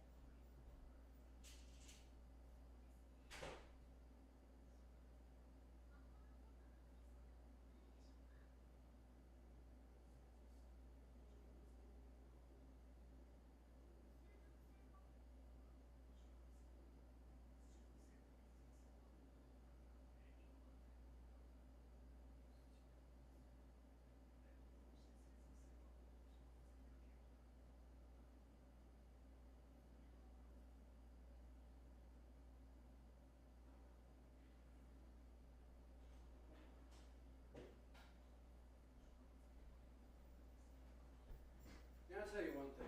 For multiple reasons, I hope the Bengals win, but I really hope the Bengals win right now. Because if they do, my reaction, compilation, is just going to be so fucking up and down. It would be like a work of art. Look, it's bipolarity in football. One of my last ditches, I'm wishing you well Well, it's going to be what it's going to be. All right. P for the T, P for the D, go for the O. Yep, that's why I went. That's why I go for the. That's why I goed for the O, because you can't really past tense that and make it make sense, right? But chair cam, yep, you got my chair. Hey, you know what? I will say that's one thing. I think my chair is better than Tom Grossi's chair. Tom Grossi's got a great chair, legendary chair. But as far as just like being a chair goes, this is a pretty damn good chair. I'm pretty sure I have a better chair than Tom Grossi. I don't know. I've never been to I've never been to his place or anything like that. I don't know the guy, but you know, from what I can see on the stream, I think my chair's better. That chair's a nice chair. I like my chair. Good chair. All right, offense coming out on the field. Can we please get something going here?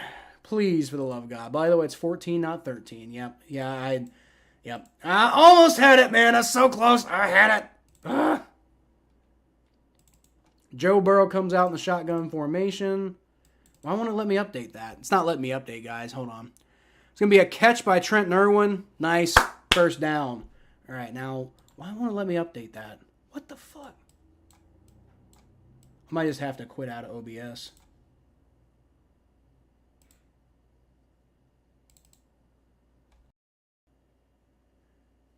Okay, are we back now? I think we're back now. Okay, sorry about that, guys. My program glitched out on me. I couldn't get the thing to change, and then it just kept fucking up on me. But I think we're here now. Okay, but yeah, all right. Well, Joe Burrow missed a guy on. No, he didn't. It's gonna be 2nd and 3. I'm sorry. 2nd and 3. 2nd and 3, and the Bengals offense is marching. That's nice to see. Going to be throw, catch, Jamar Chase for the first down. Let's go. What the fuck? Go away. OBS just keeps... I might have to reinstall it after this. This is a problem. God, I really hope I don't have to do that. But yeah, Jamar Chase with the first down catch. Offense is humming again, guys. Offense is humming again. I was just telling my wife, hold on, I'll get to that in a second after this play. Joe Burrow, shotgun formation, takes a snap, fake handoff to Joe Mixon, and it's going to be not the best pass protection from Orlando Brown Jr., but he makes up for it and helps Joe Burrow get out of pressure there. It's going to be a catch by Joe Mixon for about a 4 or 5 yard pickup, so that avoided disaster. Orlando Brown got beat on the play, but he rebounded to eventually make a successful pass block. And got about 5 yards on the play. Now they're calling it 3 yards. I don't know about that. Whatever. All right. Joe Burrow, shotgun snap. Looking around. Joe Mixon tries to get out, but he swallowed up behind the line. It's going to be 3rd and 8 now.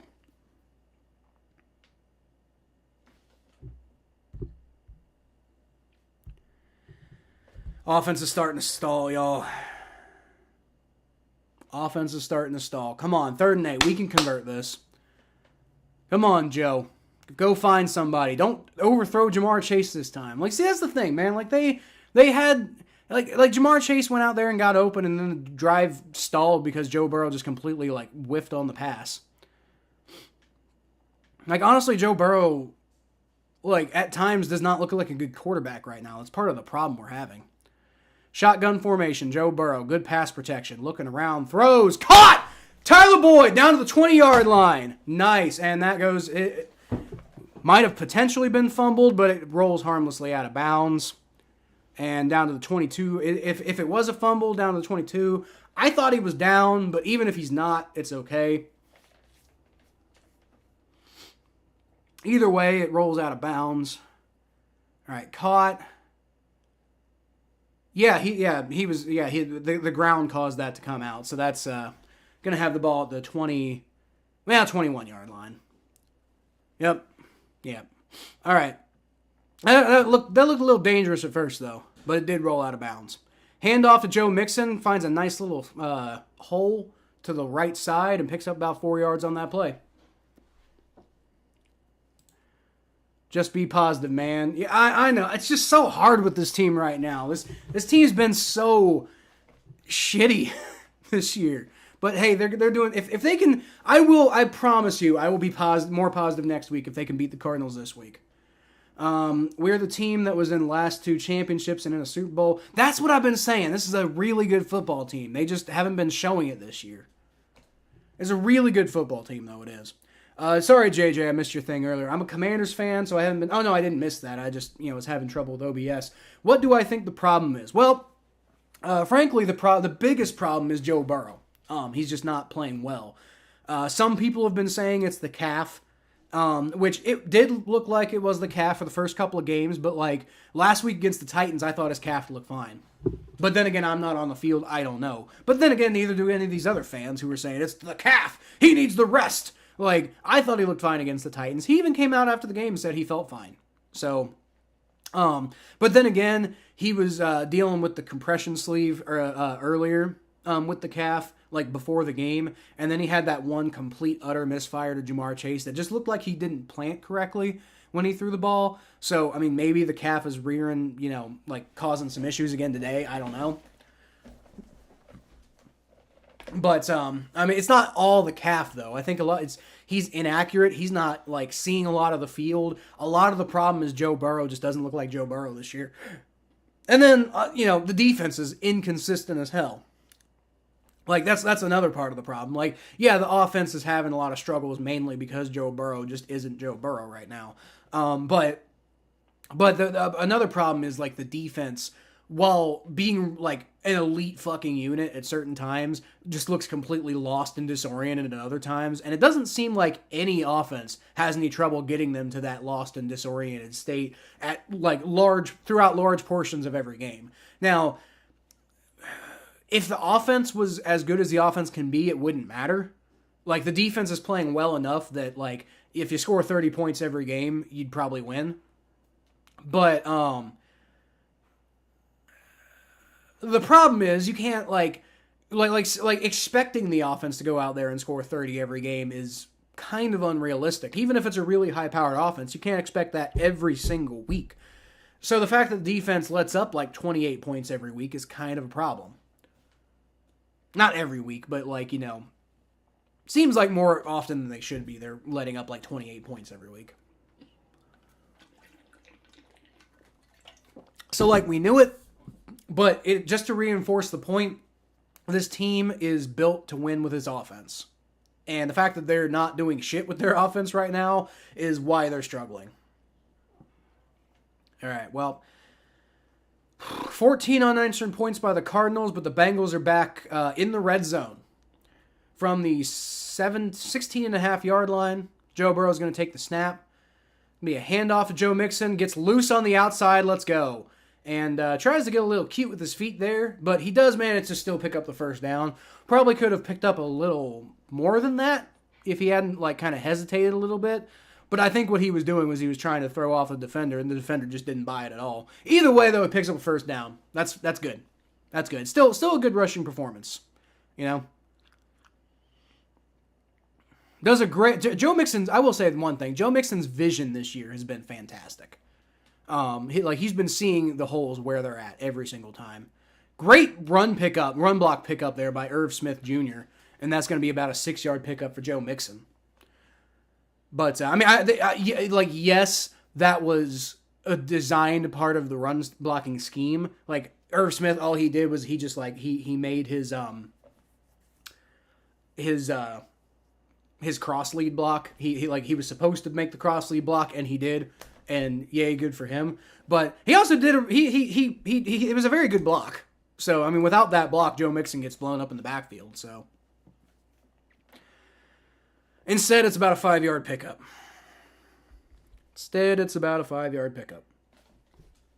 Gotta love it. The offense is marching once again, folks. And here's the thing. That defense can help you out, but this team has got to win with his offense.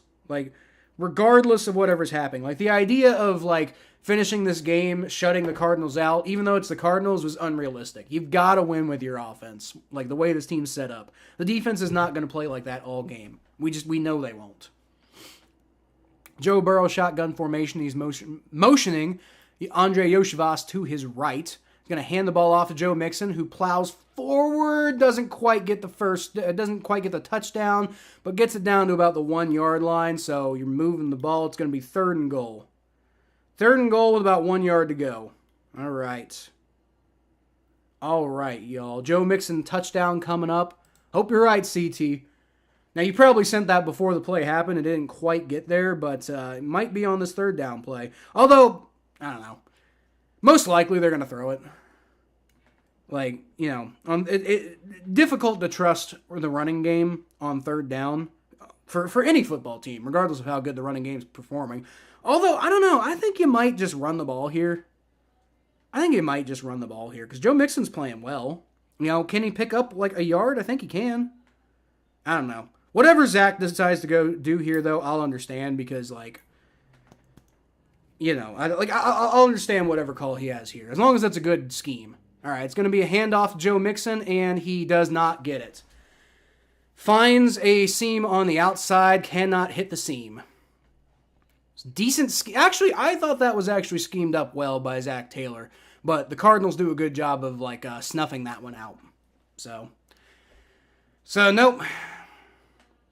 Yep, that was. I liked the zone blocking scheme they did there, but you had one guy on the edge who Joe Mixon needed to beat, and he didn't do it.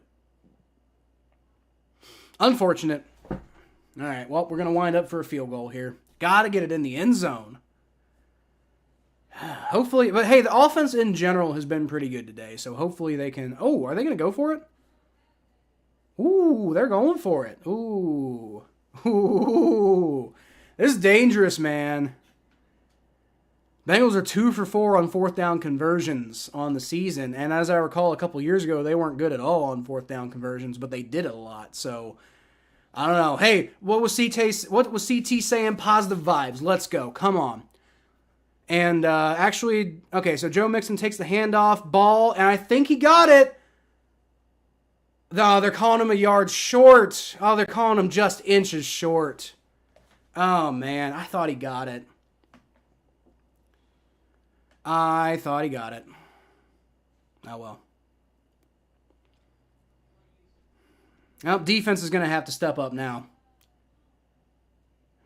You got a great opportunity having them down like the 99.5 yard line, but really got to step up. Mixon. No, he got that. Joe Mixon that's a touchdown. Challenge that. That is a touchdown. What? That is 100% a touchdown. No, it's not. Never mind.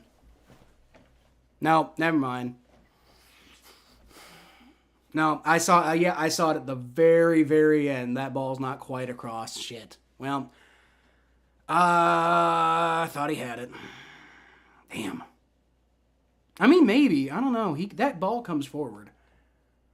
But, like, I mean, the thing is, like, you need clear, indisputable evidence. I don't know if you have it. So, here we go. Right here. Ball is right there, and I don't think he's across that line. All right. Well, oh well. All right, goal line formation from the end zone.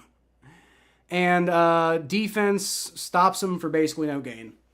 Now, it was a quarterback sneak, so that's basically what they're going for, but they're just trying to get some yardage so that they have room to punt, I think is what the Cardinals are doing here. Bengals going to take their first time out because the offense was moving. But, man.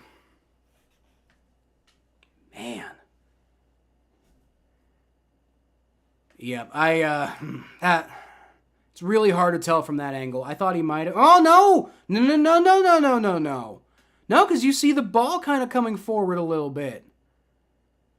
I don't know. That's really close. And it's hard to say that there's indisputable evidence. That's the problem. It was ruled a stop on the field. So it's really hard to overturn that one.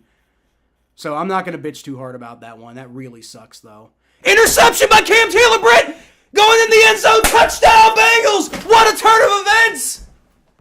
Oh, let's go! Cam Taylor-Britt making up for his play this year with an interception and a pick six on Josh Dobbs. Let's go! Oh, what a shift. Oh, the momentum might be back in the Bengals corner now, y'all. Oh man, I was getting ready to talk about this earlier and then I didn't. But I was talking to my wife a few minutes ago about how I really hope the Bengals pull off the win today, because you're going to get the most bipolar reaction video of all time if they do. And there's a perfect fucking example. 5 minutes ago, I was cussing up a storm, and now I'm just like excited. What a fucking turn of events. I put up 17-14 before the extra point even happened, but you know, it did. Money Mac just knocked it in, but we're here now. Oh, JJ's got a great point. What a great way to go into the second half. And honestly, that's how they like won so many games when they were on their Super Bowl run and their championship run. Is they'd have some sort of it'd be a weird first half, and then they'd have like some crazy ass play right before the half is over, and it would create all this momentum that they just capitalize on in the second half. So that's what it feels like right now. That's what it feels like right now. But I'm not gonna lie, I have genuinely been cussing up a storm through like the last 10 fucking minutes. So this team has both pissed me off. I'm going to have a heart attack. I think I am. I'm going to die early. That's what happens when you're a Bengals fan, is you die early. That's what's going to happen. Shady Nation Gaming. I need Michael Wilson to score very badly. Will he? Who's Michael Wilson?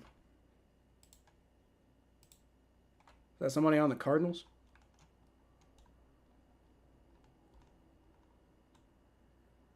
Touchback on the kickoff. That is like a best case scenario for that drive right there, man. Offense couldn't get it done, but they get the touchdown anyway. Oh, Michael Wilson, wide receiver for the Cardinals. Does he get a touchdown? Probably not. Can't imagine. I haven't seen him do much anything today, so probably not. I doubt it. I mean, like, maybe. You know, I mean, this defense is fucking weird, so maybe. All right, you got 1:23 left in the second quarter. And Josh Dobbs going to take the snap, rolls back, throws deep, out of bounds. Let's go. Marquise Brown looking around for an interference call, but that ball was out of bounds, so shut up, Marquise Brown. Derek Shoemaker says, hooday, let's go. So does CT, hooday! Dobbs will rule, I think, the day for throwing that while deep in his own team's own territory. Bad for him, good for Cincy. Yeah, well, and I don't think that was all Josh Dobbs' call, too. I think that was the Cardinals' offensive coordinator, just with a bad call there. I think they're trying to get their momentum back, and they're just floundering. All right, it's going to be a handoff to not James Conner, but it's going to be about a 6-yard pickup. So it's going to be 3rd and 4, opportunity to get off the field here. And maybe you have Bengals take their second timeout, so they're hoping to get the ball back to their offense. All right. Did not see who the running back is right now, though. Thought I saw it was 20-something, but they don't appear to have a running back who's number 20-something. Maybe it was 30-something? Could have been Keontae Ingram or Amari DeMarcado. It was DeMarcado, I guess. Amante DeMarcado on the 6-yard pickup. Positive vibes, my man. I love it, dude. I feel the positive vibes. I do. It's so hard when they look like so incompetent sometimes. It's like after the last 5 weeks we've had, it's hard to and if you watch my channel more, CT, you'll know that in general, I'm a pretty optimistic person as far as a fan goes, but it's really hard right now with the way they've been playing. I'm not going to lie. Josh Dobbs, shotgun snap. Rolls back, throws, and it's almost intercepted again by Logan Wilson, but it's just as good as a turnover. Bengals going to get the ball back. Only 1:09 left to go, though, and they only have one timeout. So, man, Logan Wilson getting that interception there could have led to, quick, easy points, which I'd like, but, whatever. The offense going to get the ball back, and if they can get something going here, they got a timeout left, and they got a minute of the clock to kill. So, momentum is entirely in the Bengals' favor right now. Punt is away. And it's going to be returned by Irwin down to about the 26-yard line. The Cardiac Cats, that's right. Remember back in 2009, everybody called them the Cardiac Cats because like they just gave you a heart attack every goddamn game, but they, won more often than they didn't until the playoffs showed up.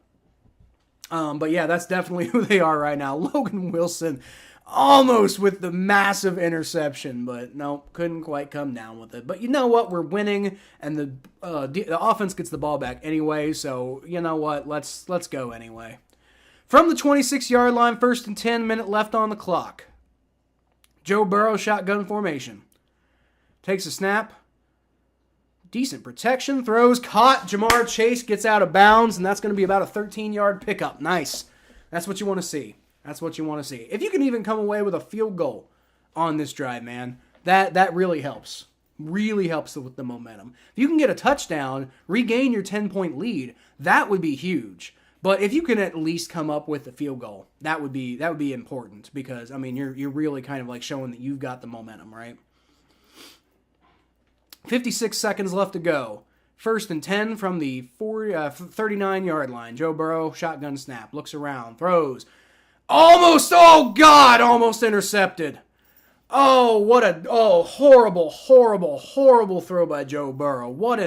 This is the luckiest thing I've ever seen in my life that pass was dropped. He had it right in his hands, intended for Tyler Boyd, but luckily it falls harmlessly to the ground. Oh my God, Joe Burrow, you look like Andy Dalton right now, buddy. Joe Burrow looking like Andy Dalton at the moment. Jesus. Cardiac Cats, baby. From the not the 29.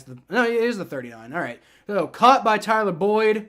It's in the middle of the field though. That's not great. Bengals going to hurry up to the line from 3rd down, and are they going to take their last time out? Damn, they're taking their last time out. That sucks. All right. Well, it's 3rd down. And I mean, I guess I get it, if you don't, as long as this isn't an incomplete pass on this next play, you can just like run the rest of the time in the quarter out. You don't really have to give the ball back to the Cardinals. But anyway, it's going to be 3rd and 5. So, I would have almost let the clock run down a little bit, but whatever. Not a big deal. Do you hand the ball off here? I don't know. Probably not going to, though. Joe Burrow's in the shotgun formation. Yeah, he's going to throw it. Looking around, and he's sacked. Ooh. That's not what you want to see. All right, well, whatever. Dust it off. It's fine. You go into the half of the lead. You can run almost all the rest of this clock down. Maybe even take the delay of game just to knock off that extra second or so, and then you punt it. The punt probably takes the rest of the time off the clock. So, yeah, I think the more I think about it, the more I think they're probably just going to take the delay of game here. 3, 2, 1, delay of game. Yep. All right, so it's going to be 4th and 17. That sucks, because it's looking like they had something kind of going there, and then Joe Burrow got sacked. Joe Burrow's been getting sacked a lot today. I don't even know like what the numbers are like, but, is that what life is going to be like with Joe Burrow? It's like, we're only going to be, like we only get to do well if he gets sacked a lot, because he didn't get sacked a whole lot the first couple games of the season, but we weren't winning. And now we're winning in this game, but he's getting sacked a lot. Yeah, he's already got 3 sacks on the day. They're all big ones, too. It's like 3 for 30. Get the ball back after the half. That's true. It would have been really nice if we could have scored. Why is the offense going out? Are they going to try to like Hail Mary it or something? Are they going to kneel on it on 4th and 17? I've never seen this before. I imagine it'll run a second off the clock. Yeah, all right, so there's the half. We're at halftime. I've never seen somebody kneel the ball on 4th and 17 before, but I guess there's a first time for everything. All right, well, we're not feeling amazing right now, but we are winning, and you got to take that. You've got to take that. All right. Move that over a little bit. Claudia Stiles almost died. Yeah, well, you know what? I've been on the verge of death this entire game. How on earth we're winning right now, I don't know, but we're doing it. Sacked. Well. So, being from Louisiana, I do have an interest in seeing Burrow.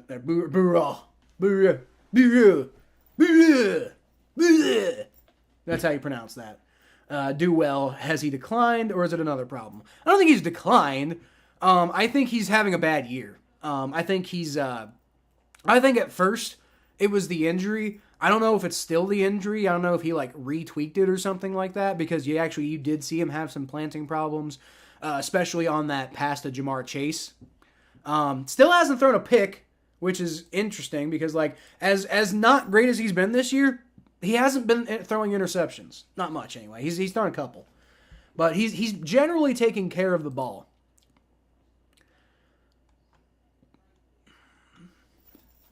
Although, actually, frankly, right now, guys, let's be completely and totally honest right here. Joe Burrow's not having a bad game. Right now, he's 19 for 24, 153 yards halfway through the game. What is that? That's almost an 80% completion rating. And he's on pace for about 300-ish passing yards. So, I mean, Joe Burrow's having a good game, guys. Not a great game. They're definitely not going to win because of Joe Burrow today, but they definitely can win with Joe Burrow today. And that's been the problem all year. What the fuck, Richard? I'll get to that comment in a second. But that's been the problem all year is Joe Burrow just hasn't been good. And has he declined? No. I think it's been the injury's been worse than a lot of us thought it was going to be. Although I didn't think that was the case against the Titans. I don't know what the hell happened against the Titans. I don't think it was the injury because he looked fine to me. But I don't know. But no, he hasn't declined. He's going to be fine. He's struggling for whatever reason right now. Kyle Phelps dies on string. Prank gone wrong, gone sexual. Now, what does the sexual part have to do with any of this? This is football, man. And I mean, I'm sure that can be, a direction some people take it, but that's not the way I'm going to take it. I'm not sure what you're trying to insinuate there. In French, burrow is pronounced like burrow. Really? Like with the hard W and everything, like burrow? Because I mean, when I think French, I think because first of all, I'm reading that and it looks like Cajun to me, so I'm trying to pronounce it how I think a Cajun would pronounce it. So it'd be like burra, right? Like I can't do accents very well, but it'd be something like that with that very soft kind of inflection at the end. I can do Southern accents. Cajun is a very specific kind of Southern accent though, but that's because I'm my whole family's from the South, so I kind of pick up their vague accents a little bit. But, yeah.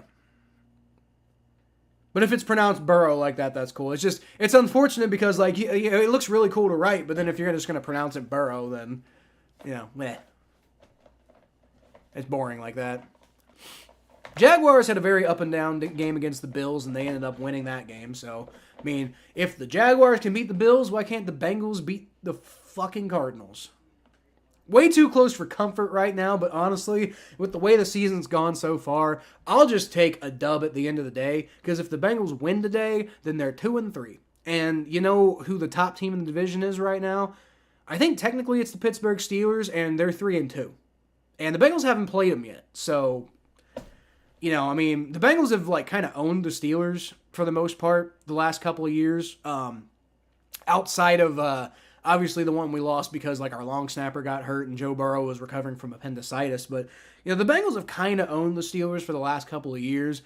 And so my hope is that we could continue doing that this year. And if the Steelers are the team that we have to catch, that's probably a lot more, that's probably a lot better prospect than trying to catch the Ravens, right? Because, the Ravens will fall off near the end of the season, but they're probably not going to fall off entirely, especially getting off to the start they've gotten this year. They're only 3-2, so I mean maybe I'm wrong, but I just feel like the Ravens are probably going to be in it at the end of the year. And somebody came on, I think the podcast episode yesterday and asked, or maybe it was a different stream I was doing. I don't know. I think it was the beginning of the podcast episode, and somebody asked me, how many teams from the AFC North are going to make the playoffs this year. And I said it might just be one because this division's not good.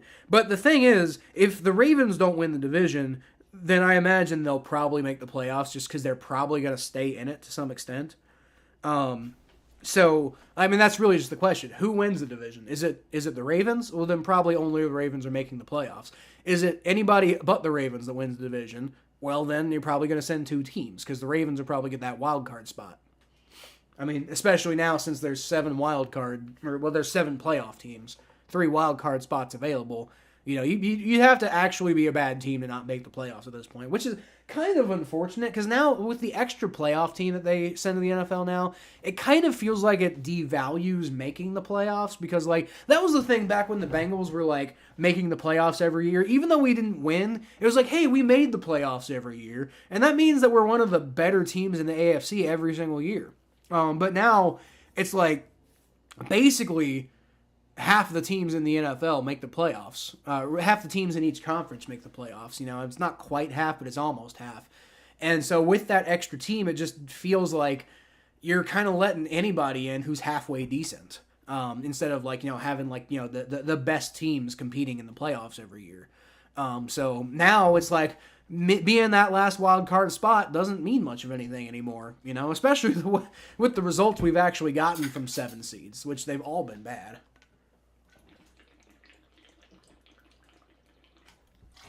I think, is that right? Were the Giants a 7 seed last year? Giants might have been the 7 seed last year. No, they weren't. I don't know.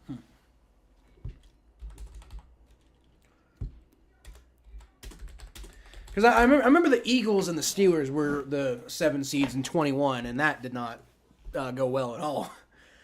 22, I can't remember, though.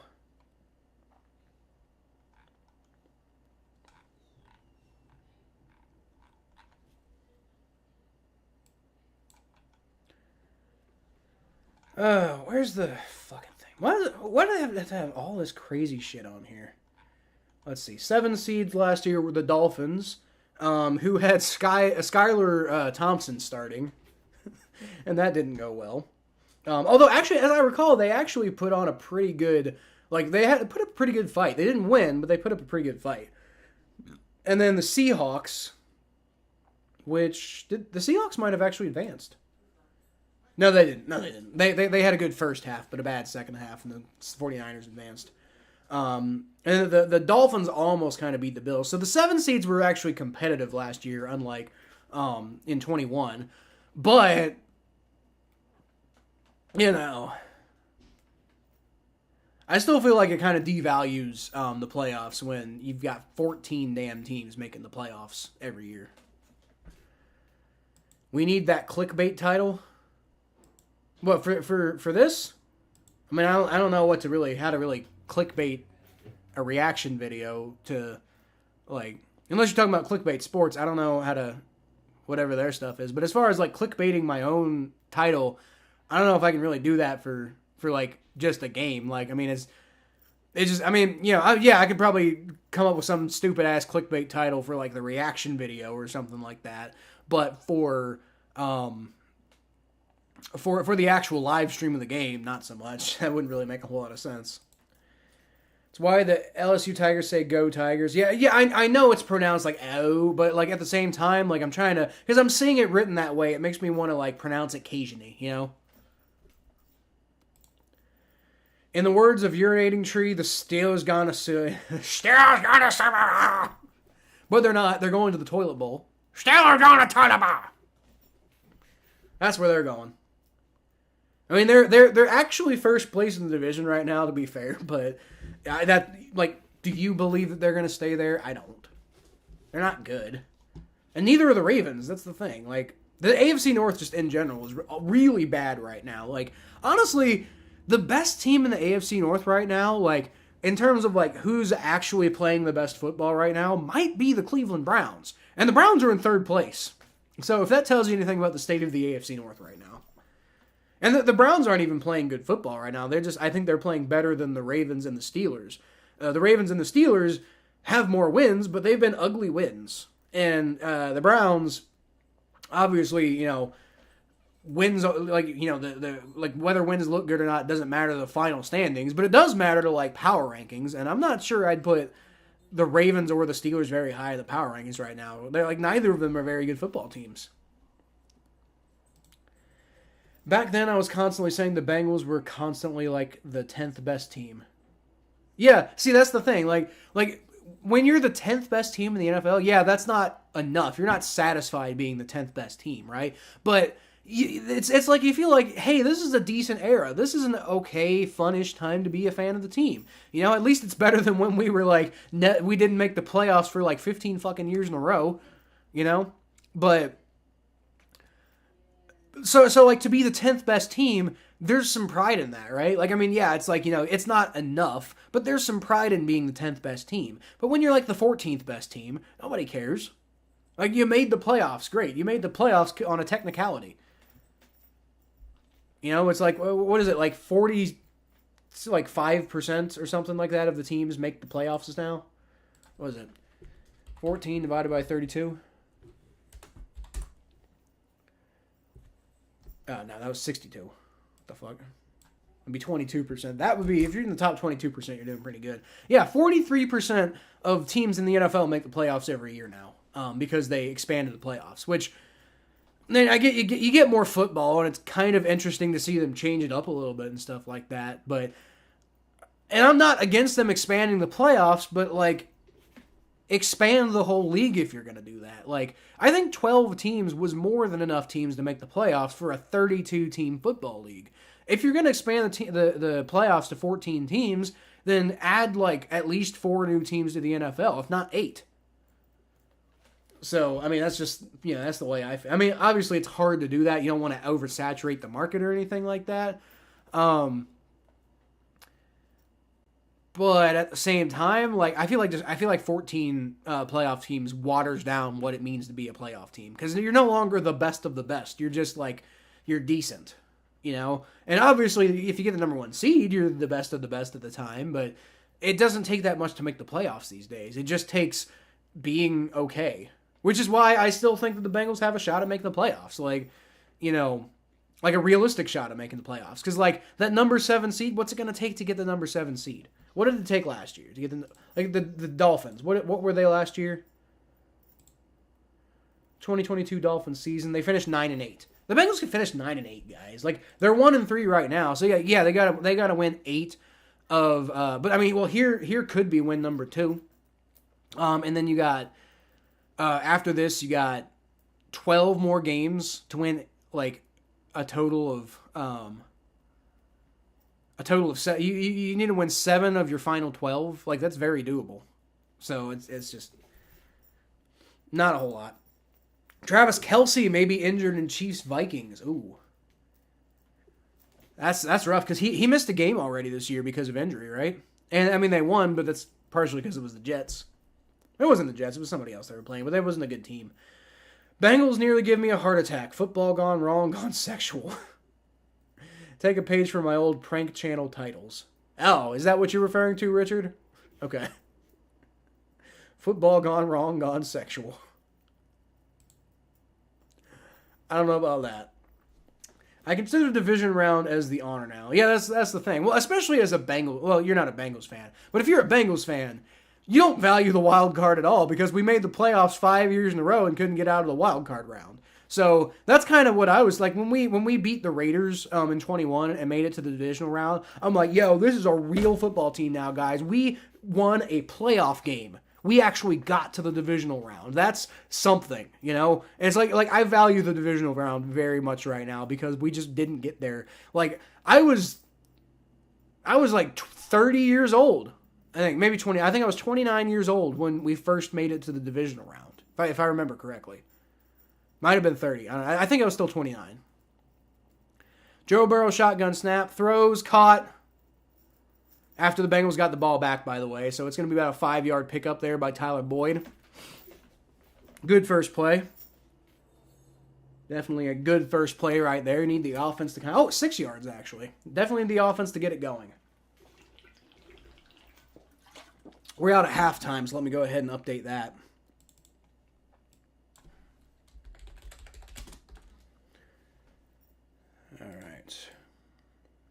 Trying to stay on top of that as much as I can. Joe Burrow shotgun formation. Gonna hand the ball off to Joe Mixon. Finds a nice little seam. There you go. First down, baby. 7-yard pickup. Maybe a 6-yard pickup, actually. Because it was 2nd and 4. So, yeah, probably about a 6-yard pickup. 2 6-yard pickups in a row. One through the air, one on the ground. And that's just what you want to see. You know, go down, get a touchdown on this drive, and get yourselves back to a 10-point lead, and you're feeling a lot better. Oh, man. Feeling ulcer coming on, y'all. Joe Burrow, shotgun formation from the 36, 5.5-ish yard line. Fakes the handoff to Mixon. He's going to throw it deep. And he's got a wide open Jamar Chase in for the touchdown. Let's go! Hooray! Touchdown, Bengals! Woo! Had to make sure to back up away from the microphone so I didn't blow y'all's ears out on that one. But yep, that's a touchdown for the Cincinnati Bengals. Let's go. That's the first deep touchdown pass of the year. Jamar Chase looking like Jamar Chase again. Let's go. Sorry. Apparently I'm scaring the dogs, y'all. It's a worthy sacrifice. Oh, there go Bowies. All right. Money Mac's going to come out. Extra point is up, and it is straight. Well, not quite. No, I keep saying that. I'm like, oh, it's straight down the middle, but no, it's not. But it doesn't matter. He got it. As long as it goes in, that's all that really matters. What a catch by Jamar. Oh, well, okay, not what a catch by Jamar Chase. What a throw by Joe Burrow to actually hit a wide open Jamar Chase, first of all, because he's been struggling with that today. But what a play by Jamar Chase to get open. Just complete, nobody around him. What a play. What a play. More sixes than a young Thomas on a Friday night. Oh, that's some shade. I'm telling Thomas you said that, Joe. That's not very nice, man. Let's go. I told you Jamar was going on. You did say that, Joe. You did. We both talked about that because I've been saying, you know, Jamar Chase has had quietly had a pretty good season so far. The Bengals have been bad, but Jamar Chase has probably been like, you know, Jamar Chase and Joe Mixon have been like the only bright spots of the offense so far this year. And Charlie Jones has been pretty good, but, you know, it's not just on offense that Charlie Jones has been good. And now he's on IR, so, you know, so much for that, right? But quietly, not so quietly, Joe Mixon's been having a good year because everybody sees that. But kind of quietly, Jamar Chase has been pretty solid this year. And there's vintage Jamar Chase right there, just getting wide open. Completely and utterly wide open. You know, I gotta say, you know what I forgot to put on today, y'all? I forgot to put on the Joe Burrow jersey. The one that I won in a bet with Thomas. Forgot to put on the Joe Burrow jersey, so let's see if the jersey's cursed. Because you know, if they win today, maybe I don't wear the jersey next week. And if they win next week, maybe the jersey's cursed. I hope not. I also played one thing I did every week before the game last year was I played an exhibition game of Madden. To get myself kind of hyped up for the Bengals game. And I haven't been doing that this year, but I did before today's game.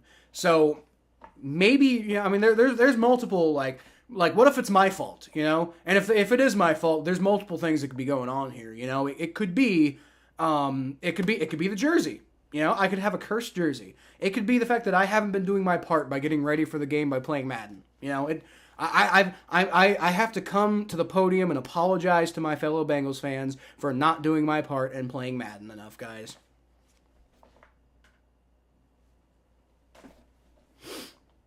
All right, that's going to be another touchback. Man, it hit the crossbar and actually bounced back in play, interestingly enough. Not in play, but in the field. It went out of bounds, so it was out of play. But it bounced back into the field, and Bengals players swarmed it. Not that it would have mattered, but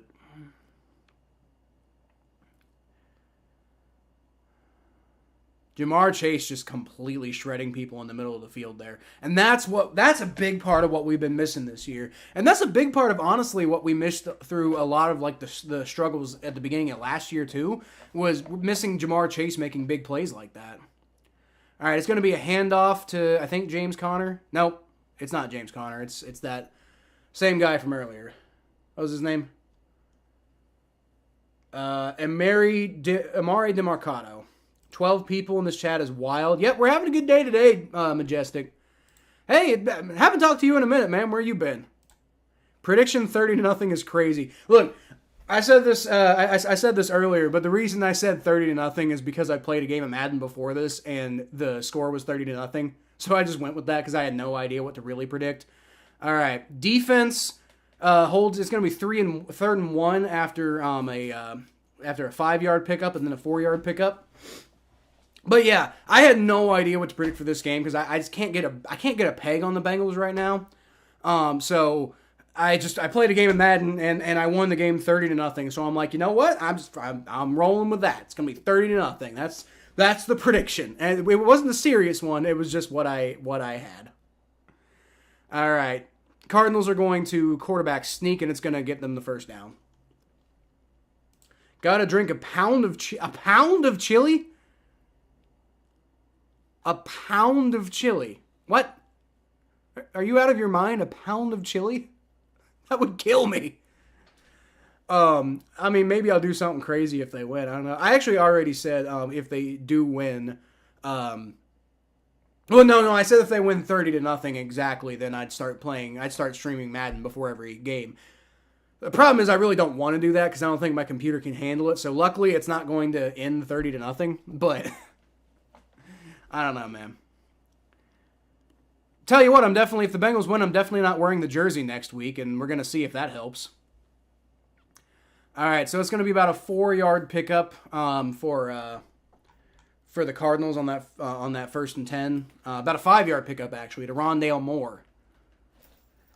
Justin Tucker hit one through the uprights on a kicker last week in Cleveland. Yeah, I've seen that happen a couple of times. I think Money Mac's done that before, actually. All right, Josh Dobbs going to hand the ball off, and that is swallowed up. Well, almost. It initially swallowed up behind the line. Nick Scott was the first to get there, but he can't bring him down before he picks up about a yard. So, I mean, good play, but could have been better. Rams are giving it to the Eagles. That's so weird. Well, was it? I think you predicted that, didn't you, Joe? Didn't you say that the Rams are going to win that game? I got to give you credit for that one. Tell the wife to cook up the Cincinnati chili. I don't think I think I would be more fit to cook up Cincinnati chili. I don't know if she's ever done that before. I'll have to ask her. All right. Josh Dobbs, shotgun snap, throws wide open.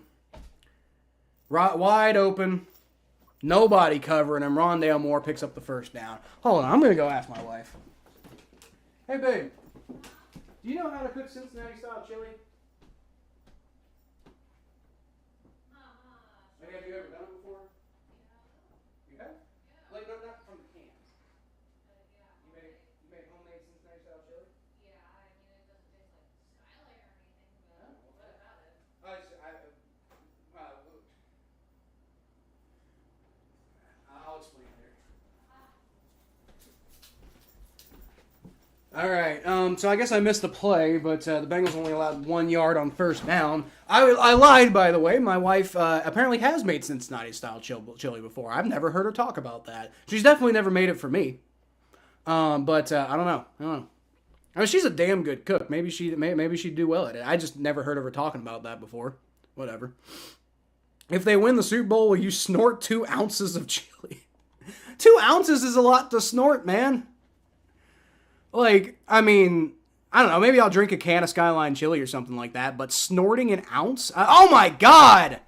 What the fuck? They're not winning the Super Bowl playing like that. Marquise Brown just jukes 2 fucking Bengals defenders and then picks up a first down. They ain't going to win no Super Bowl playing like that. I'll tell you that right now. I mean, maybe... Look, I'm not committing to anything right now, but maybe I chug a can of Skyline chili or something like that. But drink a pound? Are you insane? Snort any amount, but 2 ounces? Like, I don't know about that. That'd be crazy. As someone who watches YouTube streams pretty much all the time, don't waste your time streaming video games. Yeah, I don't really want to anyway. I don't think my computer can handle it. But I do know there's a couple successful people who do Madden streams, as the Bengals let like an 8-yard run play go on there. That's annoying. I don't really want to stream video games. That's not what I want to do with my channel, but I've had some people request it, and it's something I could do. It's just I don't know if my computer can necessarily handle it. Maybe one day. I'm planning on doing some upgrades at some point, but like I gotta get the money for that first. Did call the Rams. It's still far from over though. Yeah. Bengals 30, Cardinals 14. Is that your final prediction? And not the way they're playing right now. Well, and there's another first down for the Cardinals. Go big or go home. Look, go big or go home, fine. But I just don't know if like I could actually get down 2 pounds of chili, like in the first place. Like I'm not a competitive eater or anything like that. That'd be insane. Mikey's back. Let's go, Mikey. Although, if the Bengals keep playing like this, maybe you should go away. Because they were doing well without you. I'm kidding. Please stay. Alright, single back formation. It's going to be a handoff. And Bengals just cannot bring him down. It's going to be a touchdown. Dude, how are we always so bad against backup running backs? Like, Emari Demercado with the touchdown. I don't understand how we just cannot handle backup running backs, man. I'm telling you, this defense is not good, man. Like, they have the potential of being good, but they're so damn inconsistent. 24-20. 24-20 because the defense just can't stop the backup fucking running back. Terrible. Awful, man. That getting nothing done against the backup running back. They were doing well against James Conner, but this Emari Demercado guy is kicking our asses. Keep it positive and we'll be fine. A win's a win in the end. Well, hey, we're up 24 to what's about to be 21. Nope, it's still 20. He missed it. He whiffed it. He whiffed it. Let's go. All right. Not that it makes that much of a difference, but it's still good to see. That cuts into any momentum they might be building, which momentum is a real thing, y'all. I know it doesn't feel real or sound real, but trust me, it's real. Momentum's a real thing, and that helps. That ends the drive on a sour note for the Cardinals, and maybe gives the Bengals a little bit of hope that they can do something. And it also keeps them up 4 points, which is critical, because if they can keep that throughout the game, then, let's say on the final drive of the game, the Bengals are up by 4 points, and then that means the Cardinals can't win it with a field goal or even tie it with a field goal. They have to get it in the end zone to have any chance in the game. And so at that point, you're not as worried about giving up yards. You just want to run the clock out, and just if they get in field goal range, they get in field goal range. That's fine. It won't matter. So that actually could be significant at the end of the game. That could be significant. Need to see the defense play better than they're playing right now, though. Like they're having a rough go at it this week. Up and down, to be fair, up and down. There's ups and there's downs, but there's just with this, in my opinion, with this defense, there's just too many ups and downs. Like they got too much talent to be playing like this, frankly. Oh, boy. All right. Well, hey, the offense is performing better, so maybe the offense can just go get another touchdown. And, I mean, here's the thing, man. They break the 30-point barrier, they'll probably win this game. The offense can get, like, a touchdown on this next drive. I'm not saying, obviously, that ends the game by any means, but if they get a touchdown on this next drive, then that's probably 30 points is probably enough to beat the Cardinals. Although not the way the defense is playing, so maybe not. I don't know. But we'll see.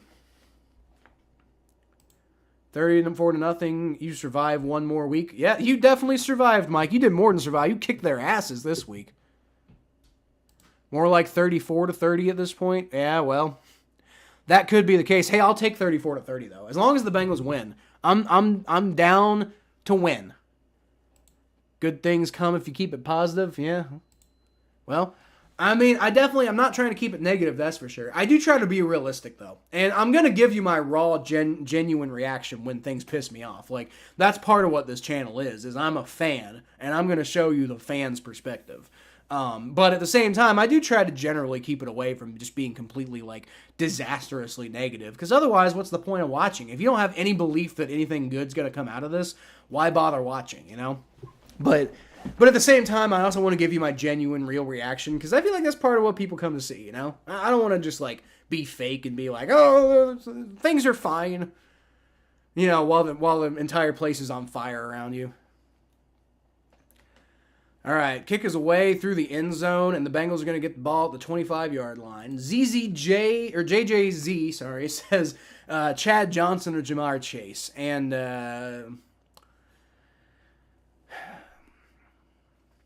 it feels disrespectful for me to say Jamar Chase, but, like, frankly, Jamar Chase is more talented than Chad Johnson ever was.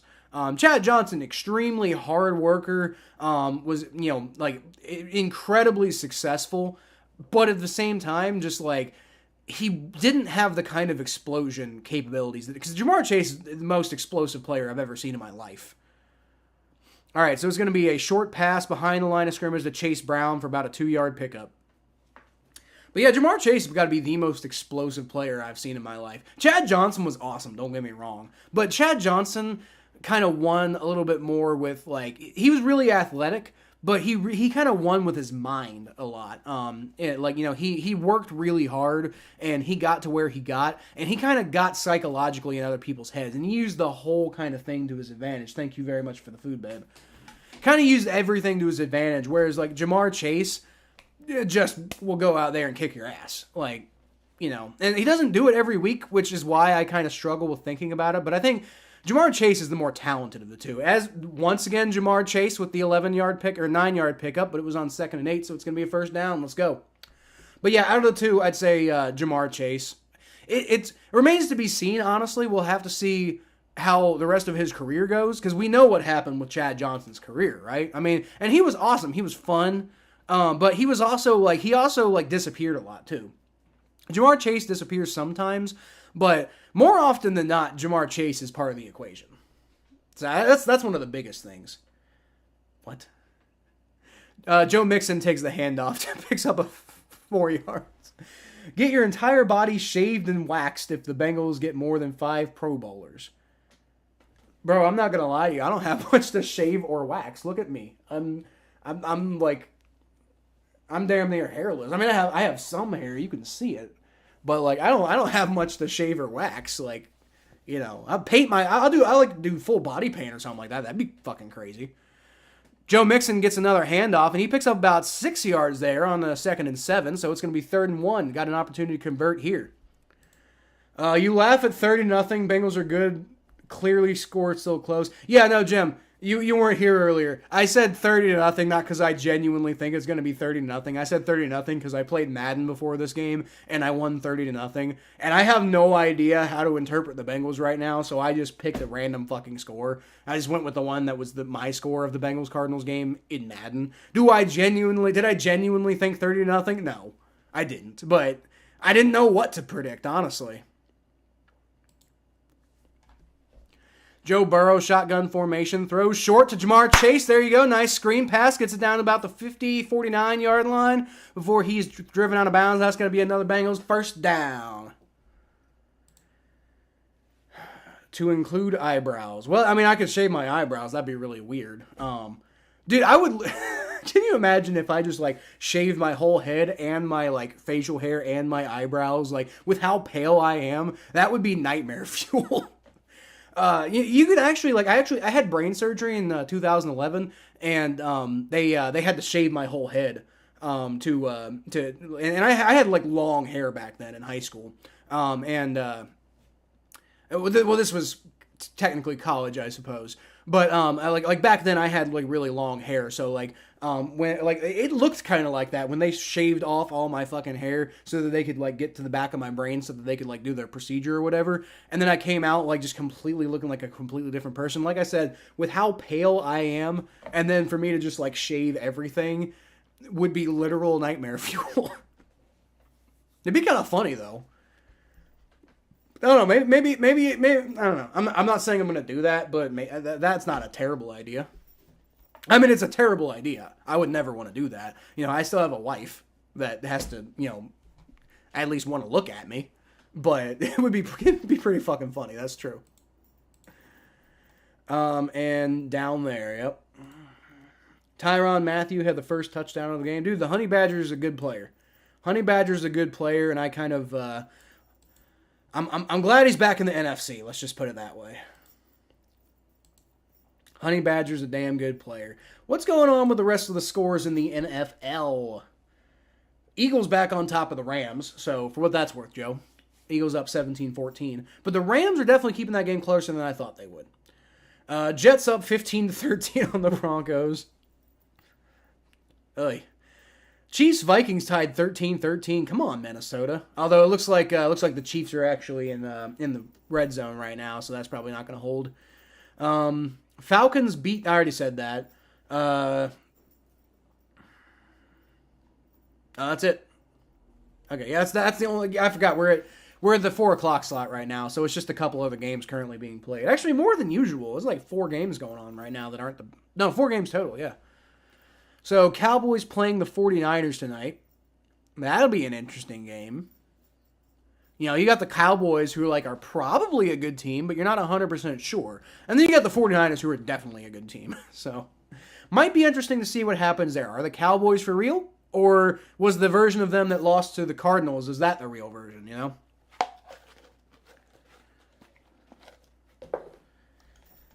Remains to be seen. We will find out. Come on, Bengals. We got a 4-point lead over the Cardinals, but I will say they got the momentum right now. So, hopefully they can take advantage of this. Going to have the ball 1st and 10 from the Cardinals' 48-yard line when we come back from the break. When we come back from the break.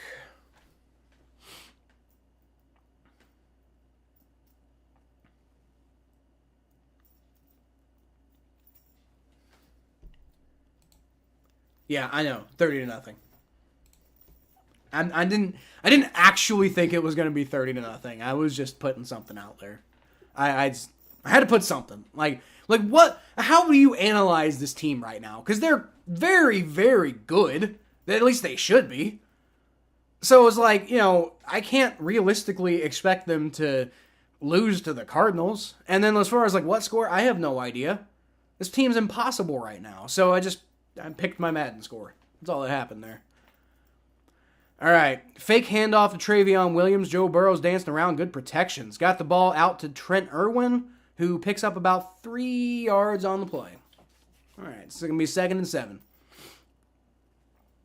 Good pass protection. But looks like receivers aren't really getting open very well because that was not... I don't know what Joe Burrow was quite seeing there because Trent Irwin probably was double covered, probably wasn't going to do a whole lot with that, as we saw he didn't. So, but hey, you know what? 3-yard pickup's better than no. Better than none. Keeps the chains moving a little bit. Or at least one of the chains. All right, Joe Burrow, shotgun snap. Throws. Oh! Underthrows Jamar Chase on that one. And that one's not inaccuracy from throwing it to the wrong spot. That didn't look like he planted wrong. That looked more so like he just mistimed the throw.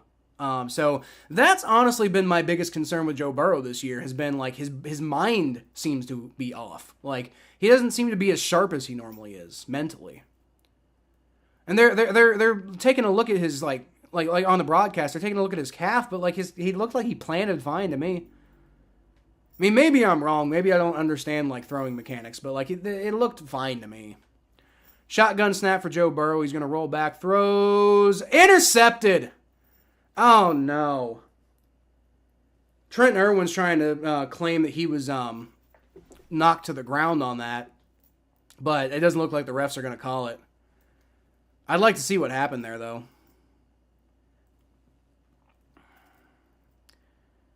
Yeah, Joe Burrow just threw somewhere where it didn't make a whole lot of sense to throw to. I think that was just a straight... Once again, that's a mental error. Joe Burrow's been full of mental errors this year. And there's another one.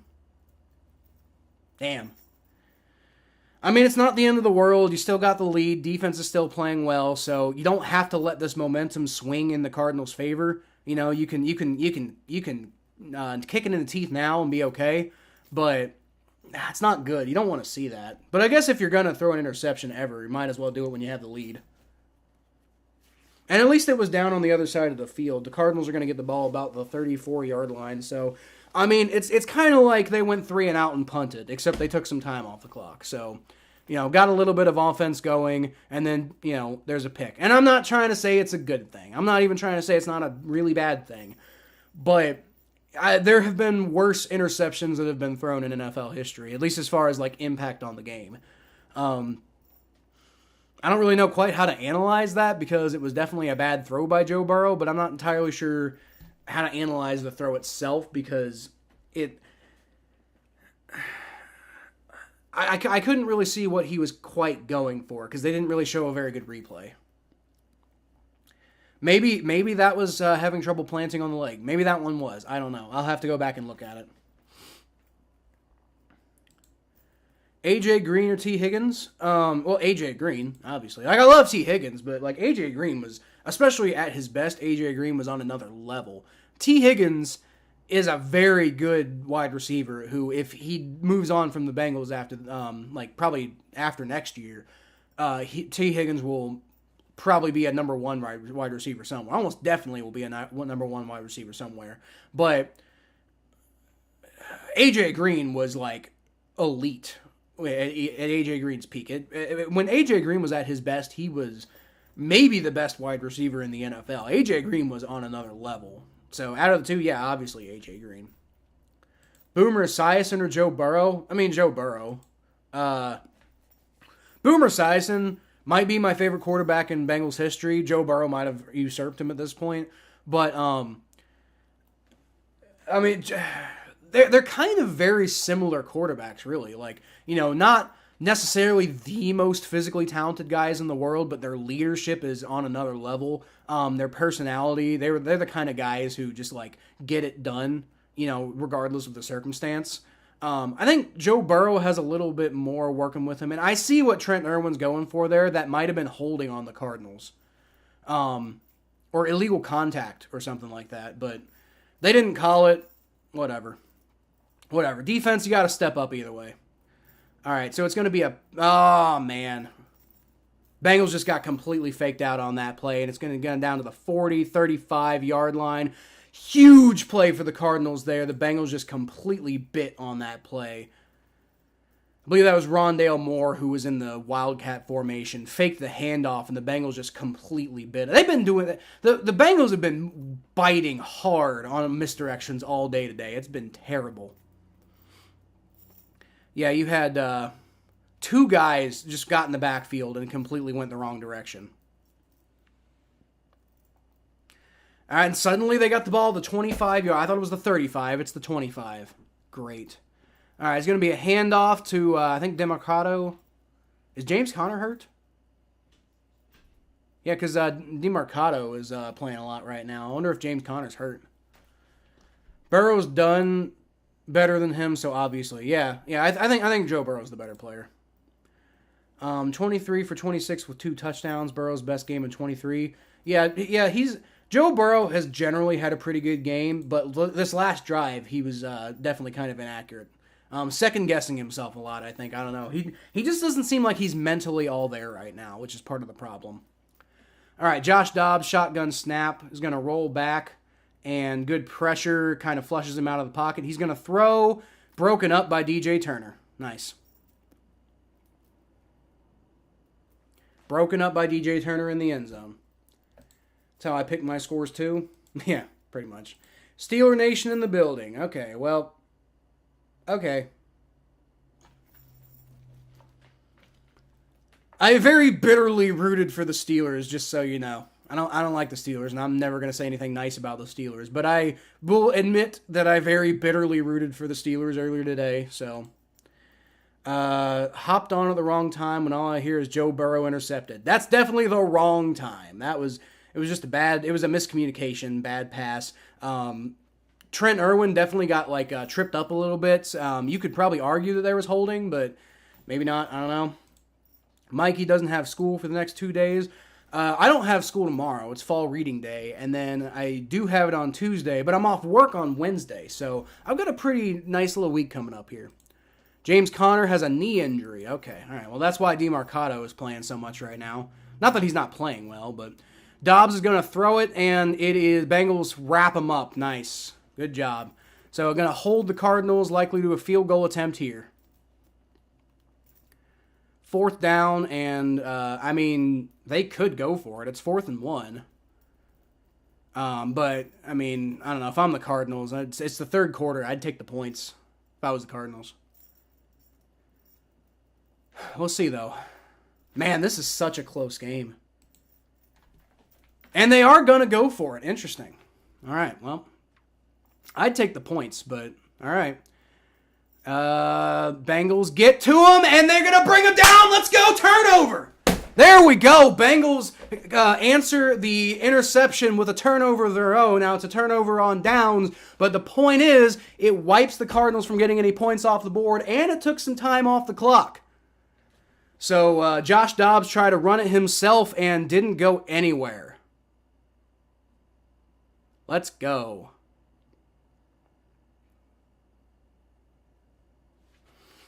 Didn't go anywhere with that. Let's go. 1st and 10. Bengals got the ball at the 17, but that's fine. Brush it off. That's one thing Joe Burrow's good, is brushing off mistakes and coming back and getting something done. So, wait, why is it 2nd and 3? Did we miss an entire play? I'm really confused. We must have missed an entire play. So anyway, I guess 1st down was a 7-yard pickup. That's good. But my stream just completely glitched on me. So it's 2nd and 3, apparently. I don't even know what the fuck happened on the last play. I'll look it up here in a second. Joe Burrow hands the ball off to Joe Mixon, who bounces around, eventually finds a way to get a 1st down. That was a long way to go to pick up 3 yards, but he got there. All right, so what happened on that 1st down play? Joe Mixon went to the right tackle for a 7-yard pickup. Okay. Well, cool. And then he got 4 yards on 2nd down. So, good to see that. Antonio Hamilton is hurt, apparently, for the Cardinals. Who's a cornerback. So that might partially explain why the passing game is starting to heat up a little bit. It's going to be a fake handoff to Joe Mixon. Joe Burrow is going to roll around. He's going to step up in the pocket, and he's going to run with it. Let's go. Picks up the 1st down a little bit more. Yeah, what calf? What calf was that, huh? I don't know. He looks pretty mobile out there to me. Very decisive to find the open hole there. Goes and picks up the 1st down with his legs. Slides to avoid the contact. Very smart. Good job, Joe Burrow, on that play. Good job, Joe Burrow. All right, and the Bengals are going to have a opportunity on offense when we get back from the commercial to potentially put some more points on the board. Field goal puts them up by a full touchdown. A touchdown puts them up by 11, which is really nice heading into the 4th quarter. And the way they're playing right now makes you feel like there's something. Makes you feel like there's something to it. Now, again, it's the Cardinals. I'm trying to be very clear that I understand who we're playing. I'm not trying to say that this is some, like, big, like we're just going to, like, we're beating some juggernaut or anything like that. But, like, goddamn it, we need something. We need something right now, y'all.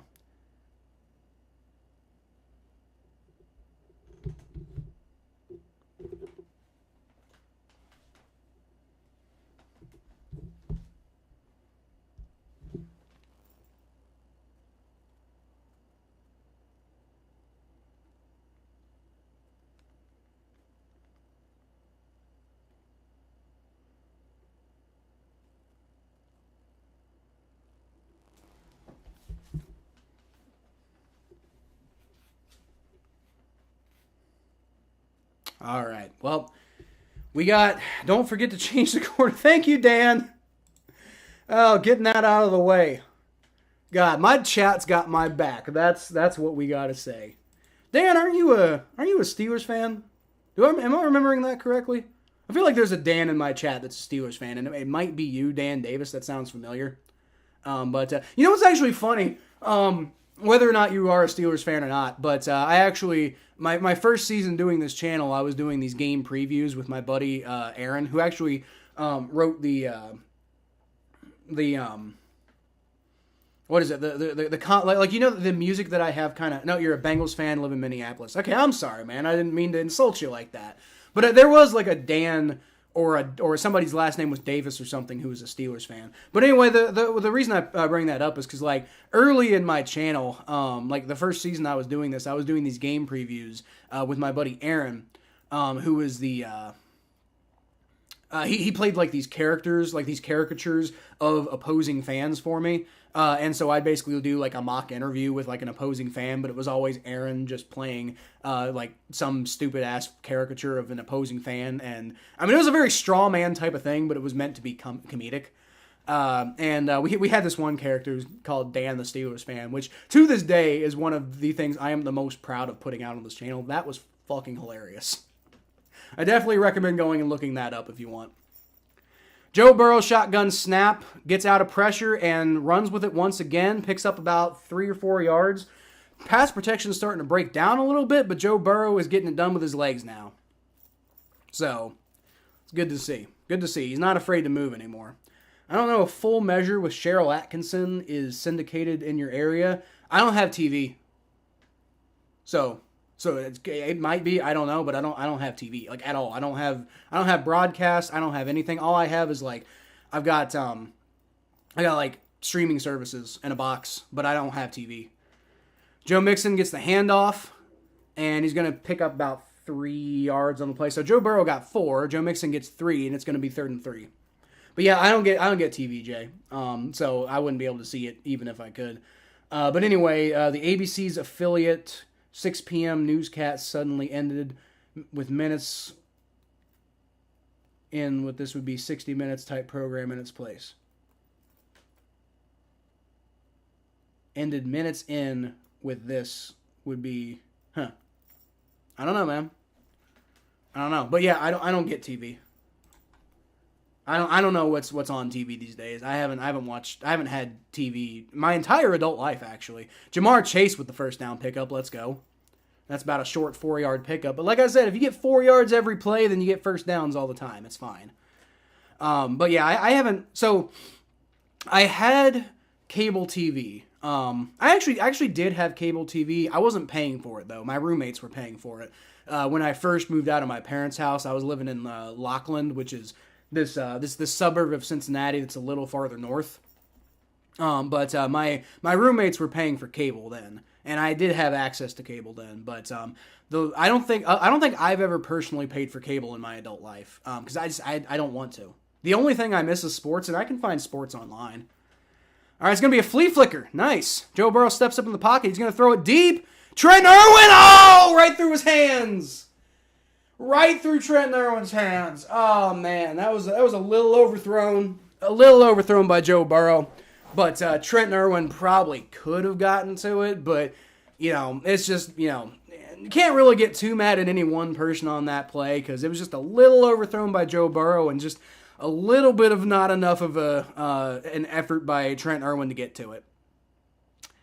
Actually, I'm going to go ahead and walk that back a little bit. That was actually a little too far for Trent Irwin, so if he had jumped a little faster, he could have gotten it maybe, but overthrown by Joe Burrow. That's okay. 2nd and 10. Shotgun snap. It's going to be a throw. Catch on the sideline to Yoshi. Let's go. Yoshi showing up in the game in T. Higgins' absence. Also, is that crazy that this is the best the Bengals offense has been all year? But T. Higgins is out. Isn't that insane? 3rd and 1. What the hell? I'm so confused. Okay, that was a catch. I'm really confused. Maybe I'm just confused as to where the catch was. I don't know. Anyway, it's gonna be 3rd and 1 from the 40-yard line. Travion Williams picks up the first down either way, so There we go. Move those chains. Move those chains, baby. Move those chains. Let's go. And it's gonna have Bengals gonna have the ball about the 36-yard line. Oh, I see. Okay, so they are calling it a catch, but they were saying he was just short of the first down marker, which I didn't see that when I first watched the play, but I mean, I guess on replay you can kind of see that happening. So fair enough. But either way, the Bengals pick up the first down. It's fine. Travion Williams in the backfield now in Joe Mixon's place, probably getting some rest. Takes the snap, throws to Tyler Boyd for a quick screen pass, and he does a nice little job of picking up about 6 yards on that play. And there was a Cardinals player who reacted like he just made some big fucking play, but like, bro, you let 6 yards go on 1st and 10. That's not good. I'm not sure exactly what he's celebrating over there. That's Antonio Hamilton Sr., who was hurt earlier. So I guess it's good to see him back in the game, but why exactly he's celebrating on that, I'm not entirely sure. It wasn't even a big hit. He just kind of got him down. And I guess it's a 5-yard pickup, not a 6-yard pickup, but they're in field goal range. So that's what matters. All right, shotgun formation for Joe Burrow. Takes the snap. Rolls back, throws, caught. Nice. Trent Irwin open on the side. And picks up the first down. Trell Clark was in coverage there and eventually gets there to wrap up Trent Irwin and prevent more yardage. But kind of lost him in coverage on that play. So works out for Trent Irwin, picks up the first down. Bengals keep moving the ball, first down. Let's get it in the end zone, boys. We get it in the end zone, you're feeling pretty good. Get an 11-point lead. That's the most they've had in the game. So, all right, Joe Mixon takes the handoff, and he picks up about 4 yards. There's a penalty flag on the play, though, so with where it was thrown, I'm imagining it's probably going to be a holding on the Bengals. Repeat first down, so yeah, probably. Holding on Orlando Brown. That sucks. All right, well, it's going to be 1st and 20 now. That sucks. That sucks. Yeah, he kind of got he got beaten pretty bad on that, and the only thing he could really do is try to like stop it. Honestly, though, like maybe let Joe Mixon take the tackle, because I mean then you're losing 1 yard instead of 10 yards. Although you also preserve the first down, so I guess whatever. But so now it's going to be 1st and 20. Joe Burrow shotgun snap, throws, caught Trent Irwin, and he is going to get the ball down to about the 25-yard line. And I think the TV broadcast is wrong right now because they had him near the first down marker, but there's no way. So it's going to be 2nd and 13. I think the broadcast is kind of messed up right here. So just to be clear, the Bengals still have 13 yards to go, not 3 yards to go like it looked like. All right, shotgun formation once again, and that's Chris Evans in the backfield now. Not all the way in the backfield. He's actually kind of playing like a fullback spot right now. But he's the only running back there. So, all right, Joe Burrow with the snap, throws, tight coverage, but Jamar Chase comes up with it and picks up the first down. Let's go. That was Joe Burrow threaded it through a window right there. Like, I mean, you know, we've been talking about his accuracy today, but that was a very, very good, accurate pass right there. Right through the middle of 2 defenders, and Jamar Chase comes up with it for the first down. He is not shaken mentally at all. Not by the interception. You can actually see he looks a little more focused now, too. Maybe he needed the interception to, like, you know, get his shit together. Thank God the defense had got their shit together and, you know, forced a punt. So that interception, which could have turned into disaster, now is pretty close to not even making a difference. All right, shotgun snap. Looks around, throws too high for Irv Smith. There is a flag on the play, though, that might be holding on the Cardinals. So, although Irv Smith looks kind of pissed off, so it might be on him.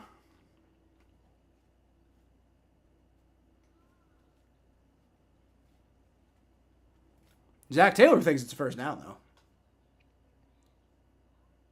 I don't know. Let's see. What's the call?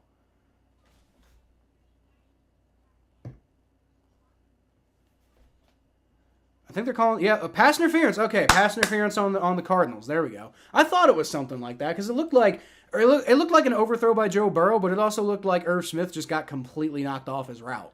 Yeah, let's see. Passes up. Yeah, he gets bear hugged.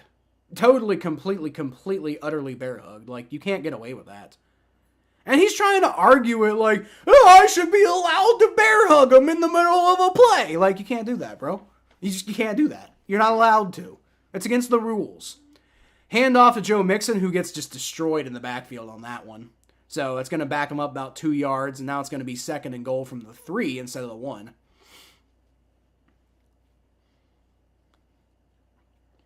They knew exactly what the Bengals were going to do on that play. Which, I mean, honestly, I knew exactly what the Bengals were going to do on that play. I would have called a play action pass and had Joe Burrow scramble out to the right on that play, because that's exactly what's going to happen.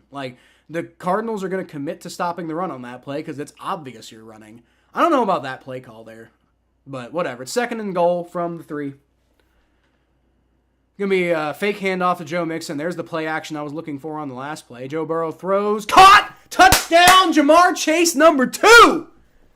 Number 2 on the day. Let's go.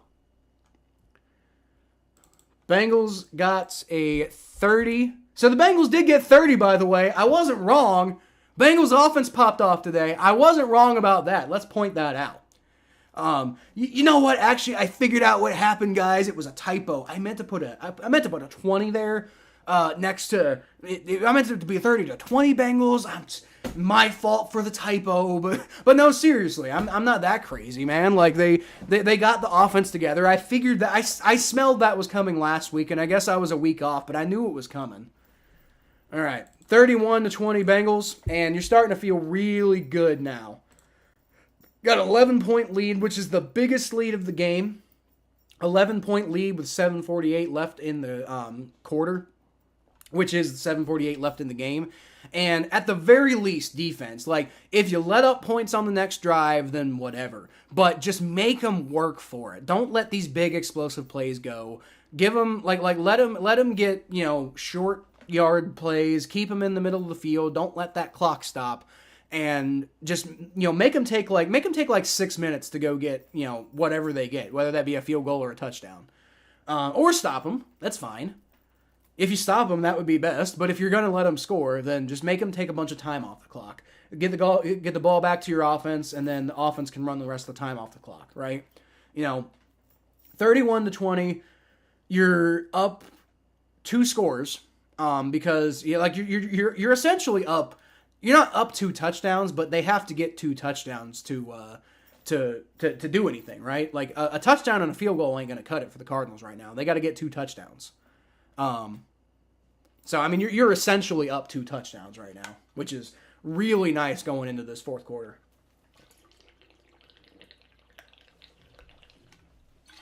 Halfway through the fourth quarter. 7:48 left to go. Almost exactly halfway, actually. Almost exactly halfway. It looks like Kansas City pulled away from the Vikings, so that's unfortunate, but not necessarily unexpected. So hopefully the Bengals can move ahead to 2nd and to 2 and 3 on the season, and then we are only 1 game behind first place in the AFC North. So, I know it's been a weird season so far, but look at it from that perspective. The offense is heating up. We finally got 30 points in a game, and it's looking like we're probably going to come away with the win here. So, right now the Steelers are the ones in first place in the AFC North, and we still have 2 games left to play against them. So,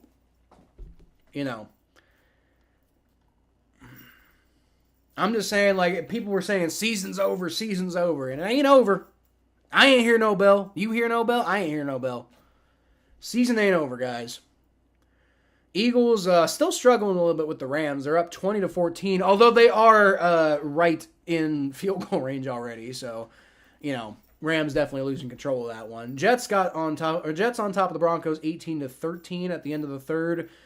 Chiefs leading the Vikings 27 to 13. So I think we pretty much know what's going to happen in the only game of those that matters. I guess the Eagles-Rams kind of matters, but we know what's going to happen. I think we all kind of know the Eagles are probably going to win that game. And then Jets-Broncos is the only one that's really kind of up to question. Probably the Jets are going to win. but also who cares? All right, Money Matt kicks it through the end zone for a touchback. Zach Wilson's got 124 yards on the day. Joe Burrow is near 300, by the way. You know, we've been talking about Joe Burrow's struggles, but he's almost got 300 yards on the day.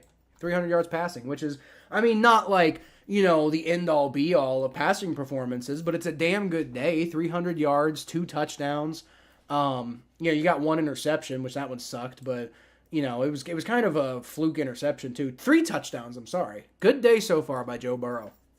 Good day. Trey Hendrickson, great day for him as he gets a sack, and it looks like it might be a fumble. Sam Hubbard might have fallen on it. Can't really tell, but it depends on if his arm was going forward or not. Sam Hubbard definitely came up with it, though. So the refs are going to give the Bengals the fumble recovery here. Now let's see if he actually fumbled. That's the question. Bengals celebrating though. They're pretty happy about that. But let's see on replay, is his arm going forward, or is this a tuck rule type of thing? All right. No, that's a fumble. That's a fumble. Trey Hendrickson did definitely force the fumble there, and it was called a fumble on the field. There's no way that's coming back. That is a fumble. Bengals defense comes up with a big turnover. Offense can put some more points on the board here, and that is going to be Bengals are getting control of this game, y'all.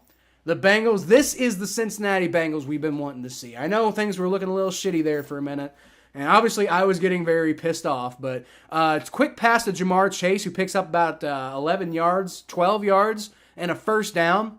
Offense is on fire. Defense is being opportunistic and doing quite well. Now it's Josh Dobbs and the Cardinals. We got to say that. Next week it's Geno Smith and the Seahawks. That's a little bit of an elevation, right? But it's also not like it's, you know, Patrick Mahomes and the Chiefs next week. You know, we can beat the Seahawks. We can. We just got to do it.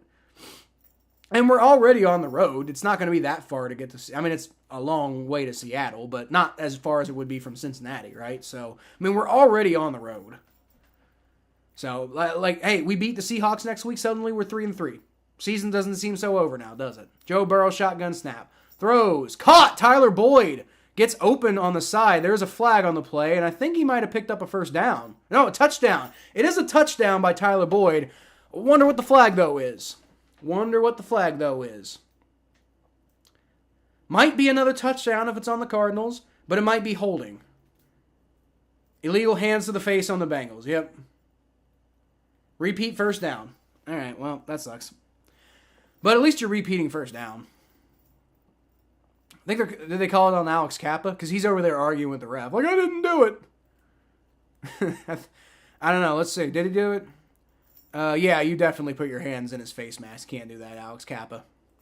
That's unfortunate because I don't think Alex Kappa doing that negatively impacted the play, but it's definitely a penalty. You can't do that. Well, that's unfortunate. But hey, it's 1st and 20 and the Bengals are still in field goal range, so, you know, it's fine. Hand the ball off. Joe Mixon gets the handoff, gets a nice little hole, goes down to about the 20-yard line. That's about an 8-yard pickup or so. So it's going to be 2nd and 12. So, you know, kind of makes up for the majority of that penalty from Alex Kappa. Except for the fact that it was a touchdown by Tyler Boyd. That's the thing that sucks the most.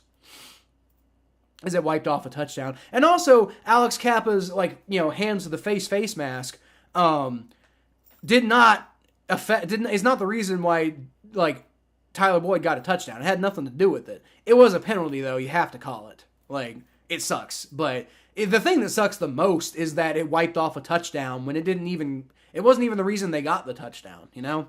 That's what sucks the most about something like that. I guess they're calling it only about a 7-yard pickup, so it's going to be 2nd and 13. But still a nice little play, though. Still a nice little play.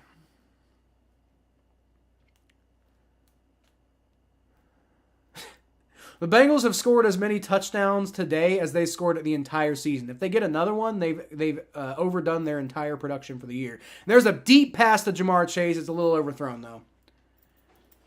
So now it's 3rd and 13, and this is where it starts feeling a little tight. But, I mean, you're probably going to get a field goal, so that's okay too, I guess. even if he had caught his foot would have been out of bounds. So, just a little too far by Joe Burrow. He's still obviously not super accurate right now. But he's getting the job done, which is what matters. He had that one interception, almost threw another one, but he's thrown 3 touchdowns today. All right, it's 3rd and 13. Tyler Boyd takes the screen pass, and he gets tackled in the backfield. That went nowhere. All right, well, 4th down. It's going to be about 4th and 15 or so. So, Money Mac's going to come out here and hopefully make it a 34-20 game. And did somebody said 34-30 earlier? Now that was obviously well into the game, but yeah, it was Jim. Jim said 34-30. So I mean, that would require the Cardinals to start popping off with an incredible offense out of nowhere, which has not been the case over the last however many drives. But you never know. Never know. But hey, 14-point lead, you got to be happy with that. With only 6:33 left in the game, if you can get a 14-point lead here, that would be really nice. It's a 40-yard attempt by Money Mac. Shouldn't be too difficult to put this one in, but you never know. Never know. All right. Snap is up. Kick is up. And he got it. That wasn't the most convincing one I've ever seen in my life, but he got it. 34-20 Bengals. All right. All right. We got something today. We got something now. Fuck the Steelers. Yeah, I agree. If that's what you mean by FTS. I always interpret that as fuck the Steelers. I'm not sure what you're referring to, but I'm just going to pretend it's fuck the Steelers because fuck the Steelers. Hello? I need a screwdriver. Screwdriver? Phillips said. Ah, okay. Hold on, y'all. We're going to get a screwdriver for the D, I guess. I don't know. Don't judge me, Caleb. I shall. Thank you. You gotta brand everything when you're doing broadcasts. I apologize for interrupting. It's important. It's required by law. Okay, so here's 2 different ones, whatever size you need. Thank you. You can pick up Murphy, can you? If you could, that'd be great. Okay. Just because I got work to do.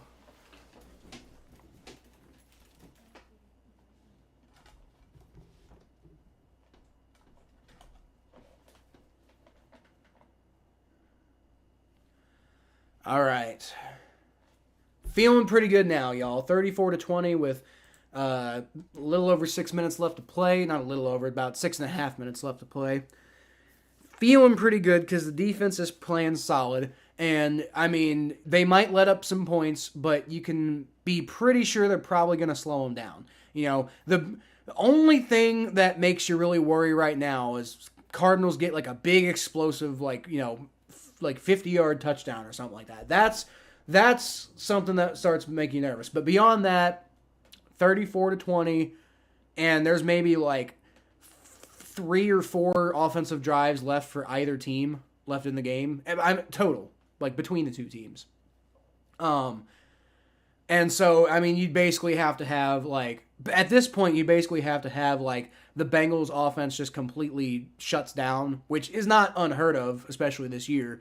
And then you have to have the Bengals defense completely shuts down, which once again, not unheard of. Look at what was it, the second quarter against the Titans last week, let up 21 points. But, the Bengals are built for crunch time, which is weird because they didn't start out that way, but they're built for crunch time. So I would. No lead is safe when the Bengals are playing the way they've been playing this year, but they also haven't gone into a game. They haven't had this type of lead yet all year. So there's no precedent to say that they're going to just fumble it at this point. But at the same time, I always say game's not over till it says 0-0-0 on those clocks. So you can't ever take anything for granted. And that is going to be yet another touchback. And that's actually a field goal. Money Mac. Unfortunately, they're not going to count that, but he actually got it through the uprights on that kickoff. So that's a field goal. Should be 37-20. That'd be pretty cool. That would be pretty cool. Hey, you know what would be pretty cool? If the Bengals get another touchdown, then they're over 40 points. So I was like, I think people were calling me kind of crazy for, like regardless of the shutout, saying the Bengals would score 30 points. But I mean, they could still realistically get to 40. Trey Hendrickson with the sack. Let's go. He's been having a hell of a year. What a fucking player Trey Hendrickson is, man. The Bengals are finally waking up, and I know it's the Cardinals, but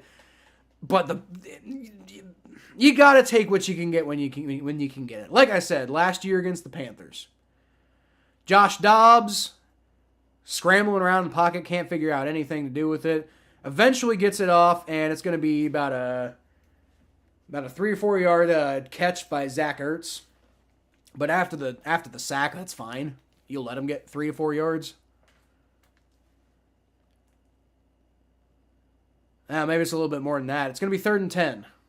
3rd and 10. Come on, defense. Get off the field. And, hey, maybe the offense can go get another touchdown. That would be, it's almost kind of like running up the score at that point. But, that's not really. Because, you get another touchdown and it's over, right? If you get another touchdown, it's over. You're sure. And you always want to be sure. If you keep scoring touchdowns after that, maybe it's a little bit overkill. But right now, I think you could still, justify going and getting another touchdown. All right, it's going to be a not quite good enough for the conversion, so it's going to be 4th down. But obviously, the Cardinals are in desperation mode right now. The game's not completely over yet, but it's close enough that if you don't convert here, game's probably about over. So they're going to go for it on 4th and 2. Josh Dobbs rolls back, looking around, throws too high, intercepted. Jermaine Pratt intercepts it. Let's go. Looked like he might be a little banged up after that, though. Oh, jeez. Grabbing his leg. Or his groin, rather. Jermaine Pratt on the field, getting his leg looked at. That's not good. Don't want to lose him, man. We just paid him, too. I mean, you don't want to lose him for many reasons. You want him to be okay for his own personal health. But, from a Bengals perspective like that, you just paid him a lot of money, man. You need him to be healthy. Great heads-up interception, though, after the tip. Not sure quite what happened there. I don't think...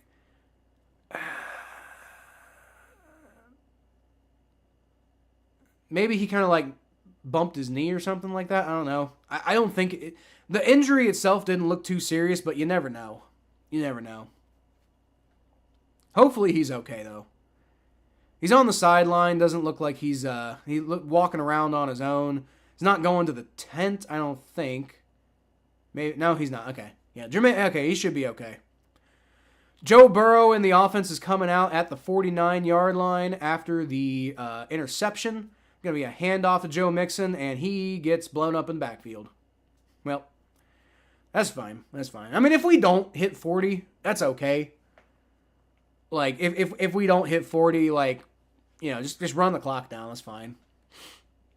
I mean, a 3 and out here is okay. You run time off the clock, and you got a 14-point lead. Just don't turn it over. That's, I mean, even a turnover, as long as you take some time off the clock, it's okay. Feeling pretty damn good right now.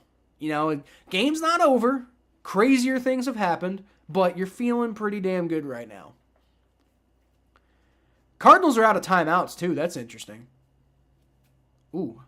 Okay, so, yeah, it would be a miracle now. If they're out of timeouts, it would be a miracle for them to come back and win this game, but you never know. 2nd and 12.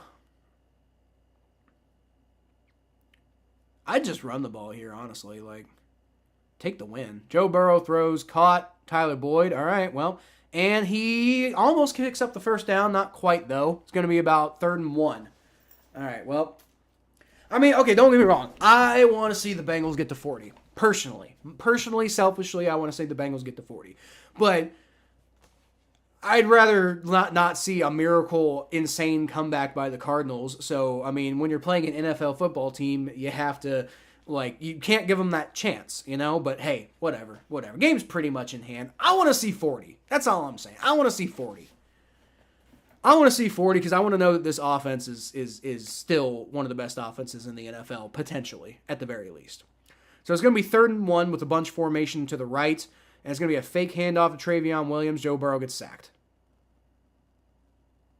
I think it was a bit of a miscommunication with Travion Williams. Joe Burrow's pissed at him, too. I would be, too. Well, that sucks. All right, so I guess we're not going to get to 40 today, y'all. That's fine. Guess we're not going to get to 40 today. I think...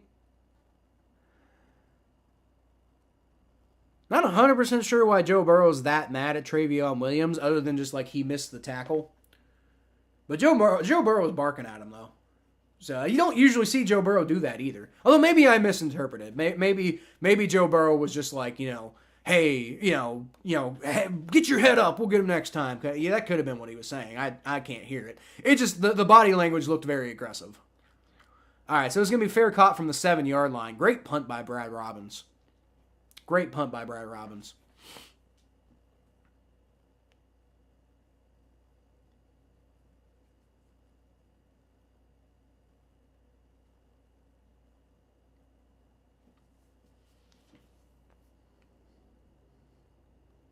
All right, well, you know what? If this game finishes 34-20, that's fine with me. Travion Williams is pissed at himself, though. I'd imagine he would be. That sucks. But, there have been worse things that have happened in this game. Like, it's not that big of a deal. Didn't even get hit that hard, either. Nice pass breakup there by... Jermaine Pratt back in the game. Good to see. Jermaine Pratt with the pass breakup, I believe. Either that or it was just a total misfire, and Jermaine Pratt, just kind of waved his hands in front of it. I'm not sure. But just really good to see Jermaine Pratt back in the game after grabbing his knee like that. I would have hated to lose him over that interception. For what was really probably kind of an inconsequential interception because, this game's pretty much over. All right. Going to be a bit of a blitz by the Bengals, and it's going to be a high throw, and it is caught under heavy pressure. Wow, that dude just got smacked, but he came down with it. I'm not even mad. Honestly. Michael Wilson, hey, there was that one guy people were talking about earlier. Michael Wilson comes down with just the bravest catch I've ever seen in my life, but he got it. I'll give him credit for that. Okay, I think the Bengals defense is going into, let's just, keep them in, outside of, let's keep the clock running mode right now. We got 2:35 and the clock's running, so might be 2 plays or so before the 2-minute warning. Josh Dobbs looking around, throws deep, and it's out of bounds. So, okay, now, so that's actually one way. Now you still might have 2 more plays before the 2-minute warning. It's going to be 2nd and 10. I think the Bengals defense right now is just trying to, it's not so much about getting the ball back to the offense now, it's just about eating up that clock. Yeah, Cam Taylor-Britt laid the wood on Michael Wilson there, and Michael Wilson came down with it. So, that was crazy. I'm not even mad. Obviously, since the game's basically over, but still. Oh, nice! Nice pass breakup by Cam Taylor-Britt. He's starting to come on now, man. He got off to a rough start this season, but he's starting to put it together. CTB, let's go. Let's go, CTB. Intended for Zach Ertz, but Cam Taylor-Britt was just all over it. Let's go. That's how you play coverage, man. That's what we've been looking to see all year, too. And without Cheeto. You got your best corner off the field right now, and DJ Turner and Cam Taylor-Britt are holding it down. Good pressure, and it is thrown high, almost caught by Michael Wilson. Can't hang on to it this time, though. It's going to be 4th and 10. So once again, the Cardinals are probably going to have to try to go for it here. Because honestly, it's definitely over if the Bengals get the ball back here. Because, you got the 2-minute warning, and that's it. Pretty much at this point, if the Bengals get the ball back, 1 first down, game's over. So that's why I was saying earlier the dream of getting 40 is dead, but it's okay, it's fine.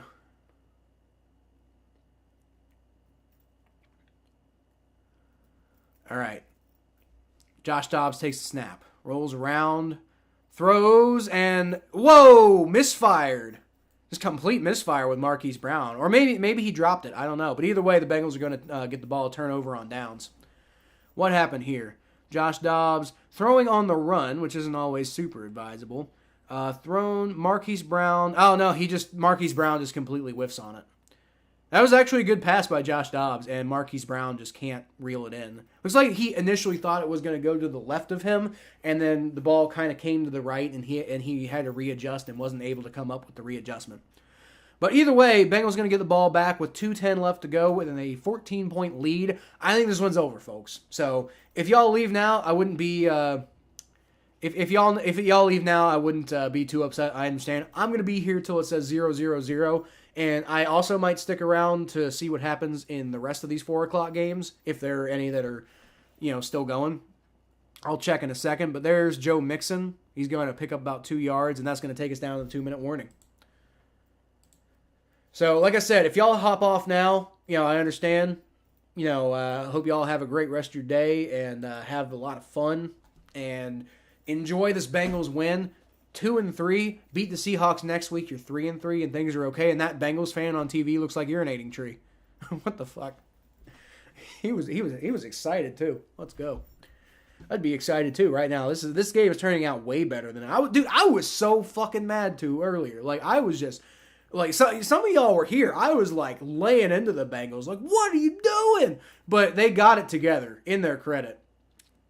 What was it? I think it was CT earlier was saying something about like the Bengals are a second half team. They are, and they showed it again. Second half team. But the problem is they just like they've been so like impotent this year that it's kind of hard to really believe in it. But all right, so Eagles Rams will probably be over by the time that's done. Eagles have a 23-14 lead, but they're also in field goal range, so that one's probably pretty much over. Jets Broncos 24-13. For such an inconsequential game, I don't want to switch over to that. Chiefs Vikings is a little closer though. Vikings are only down by a touchdown and have the ball. So maybe we switch over to that when we're done here. Maybe we switch over to Chiefs Vikings after this. But like I said, if y'all leave, if y'all want to go do something else, I wouldn't blame you. I wouldn't blame you. This one's pretty much over. And I'm just going to stick around just for the formality of it all, because my philosophy is win or lose, you stay until it's 0-0-0, even in the middle of a blowout. No matter what's going on, you stay until the game is fully over, because you never know what's going to happen. That's something my dad told me when I was a little kid going to Bengals games, and they were getting killed. The Bengals were so bad when I was a little kid. And so they'd be getting killed, just blown out, and the game would be awful. There'd be no hope. And I'd be like, Dad, all the other people in the stands are leaving. Why don't we just leave too? And I think part of my dad's thought process was why would we leave now when there's obviously going to be the rush is happening right now? If we stick around here and wait it out, then the traffic will dissipate. And at least you're, at a Bengals game waiting instead of in a car in a garage waiting. But that was something my dad always said so that might have been his reasoning, I don't know. But that always stuck with me when I was growing up, that you don't quit on the game until the clock says 0-0-0, until it's over. Until it's over. Regardless of whether you're up 14 or down 32, regardless of what the situation of the game is, you finish it to the end. Because you never know what could happen. All right, so it's going to be 2nd and 8 after the 2-minute warning. From the 35-yard line, handoff to Joe Mixon. He picks up a couple yards, and not really a whole lot there, so it's going to be 3rd and 7, maybe 6. I don't know.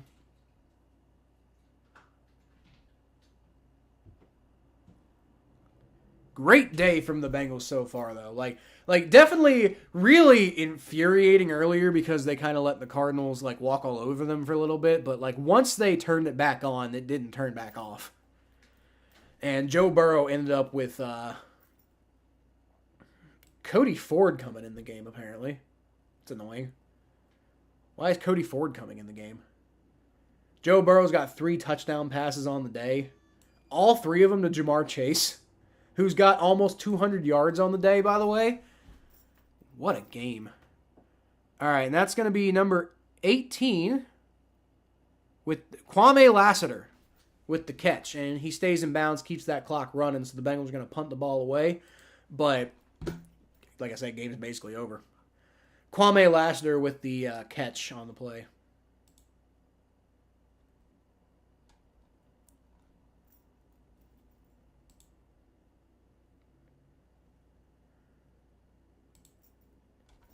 All right, this game's about over, folks. But going to be 4th and 5.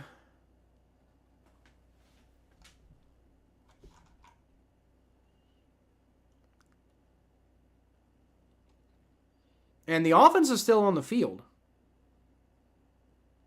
Yeah, there's the delay of game. All right. That's probably why the offense was still on the field. All right. No, the Bengals took a timeout. They didn't take the delay of game. Interesting. All right, well, with 23 seconds left, I imagine the punting unit's going to go out now. Or not. What? Offense is staying on the field. Bro, Zach, what are you doing? What? I mean, not that it matters, but why? This seems a little silly to me. Bengals offense is staying out on the field. It's 4th and 5 with a 14-point lead and 23 seconds left on the clock. I don't know why you're doing this. Whatever. Joe Burrow, shotgun snap, throws it to the dirt. Burned 5 seconds, and they're going to turn the ball over to the Cardinals with 20 seconds left. Obviously not a problem. But why would you... why would you even risk like your offensive player's health there? Why I don't know. Like, I mean, it seems like such a trivial thing to complain about right now because they're up 14 points and they're obviously going to win at this point. But like, why would you put your offensive players out on a play that's completely unnecessary? Yeah. Hey, look, Miles Murphy's in the game at defensive end for once, and nice. He makes a good play to stop the run there. Good. Miles Murphy, looking like a great pickup for the Bengals in the draft. Let's go. Why is my camera lagging? Is it coming through like that on the other end? Because my camera's lagging. Let me check.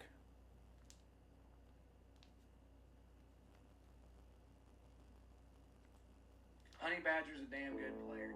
What's going on with the rest of the scores in the NFL? Eagles back. Honey Badger's a damn good player. What's going on with the rest of the scores in the NFL? I don't see any lagging going on here. Okay. So, Justin Jefferson, hamstring is questionable. That's not good. That might be why the Vikings kind of fell off. But, hey, looks like, maybe not. I don't know.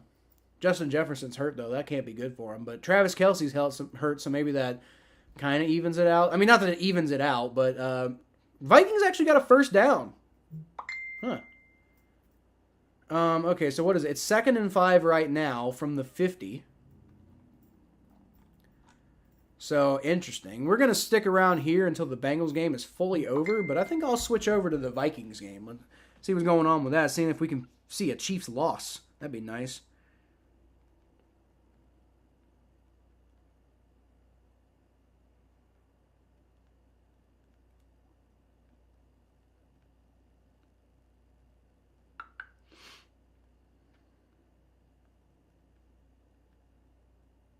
So what can we take away from this game? Well, first of all, we can take away that the Bengals are at the very least capable of beating the fucking Cardinals, which is what I said about the Titans, but I guess the Titans were just a little bit better than I gave them credit for. I don't know. They got destroyed by the Browns, though, so I don't know. I don't know what to think about the Titans. But obviously, the Bengals are capable of doing really good things. It's 2-3. Well, I mean, you know. Oh, is the game over? I think the game's over. Okay. I must have missed the final kneel down. All right, so it is the final. Let's go ahead and switch over to Vikings actually knocking on the door. So if they can get in the end zone, then there might be something there. All right, let's go ahead and switch over to the Vikings game. And I think I actually still have my old alternate. alternate thing? I'll look for it in a second. I want to bring up this game first, though. Alternate scoreboard is what I had. Alternate scores. Yep, here we go. Bring this all the way up here.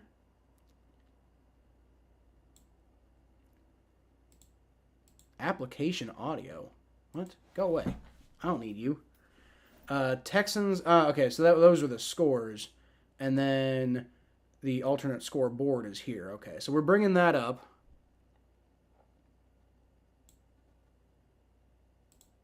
There we go. So apparently the last time I did this was with the Texans and Titans. Well, we're going to go...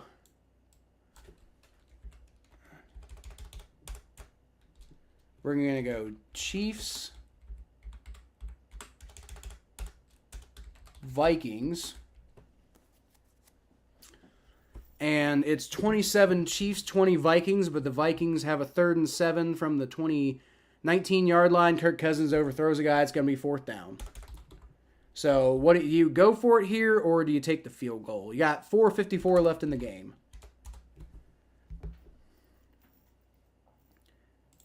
Jeffrey, oh God, that looks awful. Do that.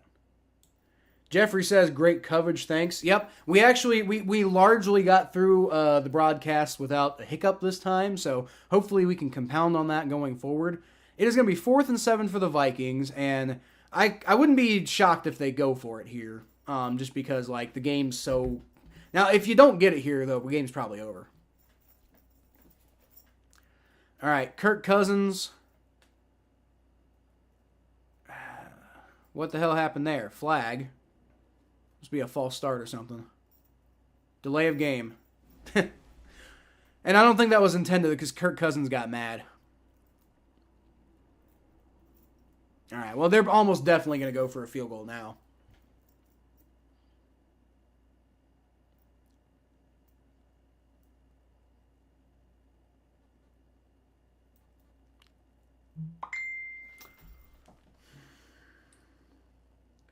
We gave up more points than I'd like, but our defense still made some great plays. We have some stupid talented players on that side. Yeah, dude, I don't know what's up with the defense. The defense is pissing me off, but they did enough to win today. They did enough to win, but it is the Cardinals offense, so I'm not terribly impressed with the defense. Kirk Cousins throws it deep, and it's going to be interference on the Chiefs. Oh, no, that's backbreaking. Oh, that is backbreaking. I think. I'm speculating it's going to be interference on the Chiefs here. They did a great job to get to Kirk Cousins, hit him cleanly, and it's looking like it's going to be interference here.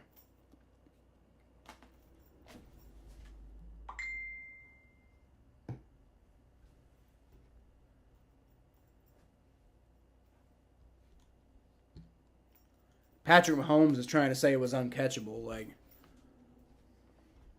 I don't think so.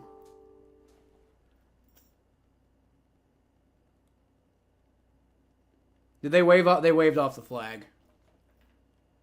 That's crazy. All right. Well, let's see what happened here.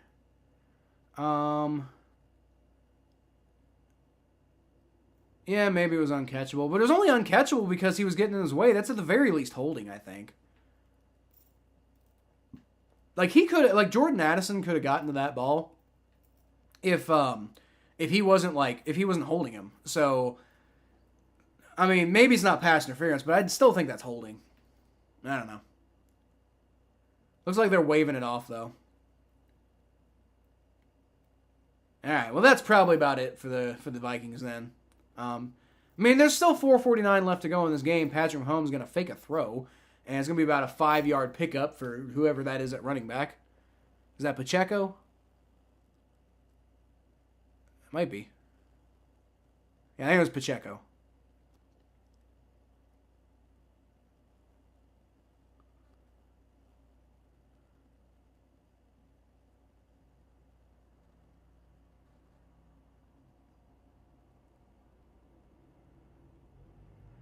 Yeah, L'Jarius Sneed looked mad about that penalty, but I think that was at least holding, personally.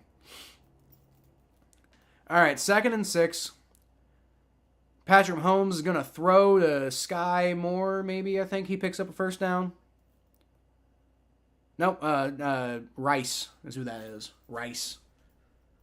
I don't know who Rice is, but that's who got the ball. Let me see. I don't have their roster up right now.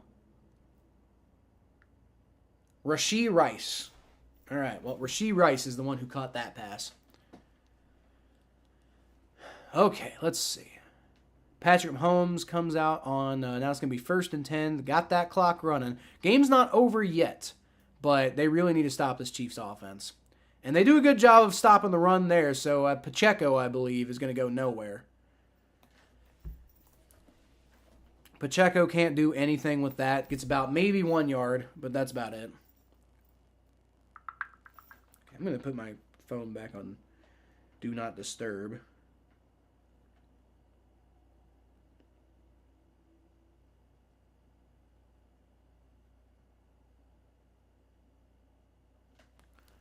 All right, 2nd and 9. Vikings defense really needs to come up here because if they don't, it's starting to...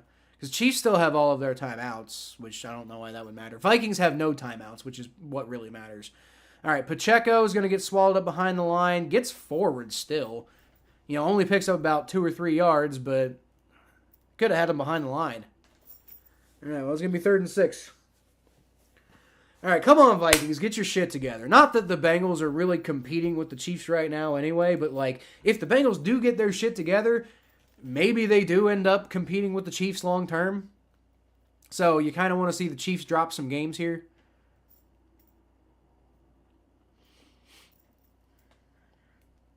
Especially against a shitty team like the Vikings. All right, it's going to be 3rd and 6.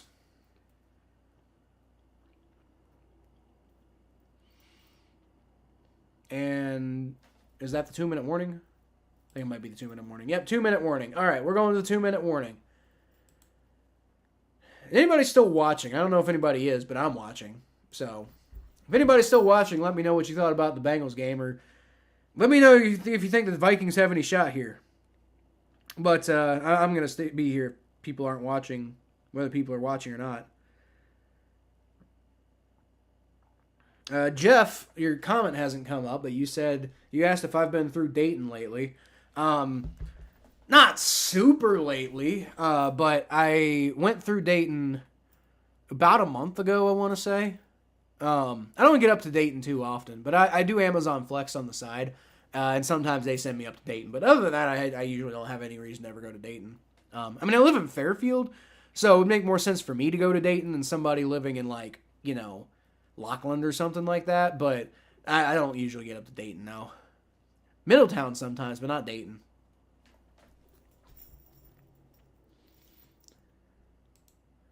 Middletown's not even that close to Dayton. It's about halfway in between Centerville and like Hamilton. That Jets-Broncos game is actually pretty close, interesting. And the Jets have the ball with the 2-minute warning. Maybe I'll put that game up too. Not that I think I care, but it might be interesting to see the Broncos win a game. I don't know, I'm gonna put that on the side over here. Like, again, not that I really care what's going on in the Broncos game, but just because it's a close game might be interesting to watch it. See what happens.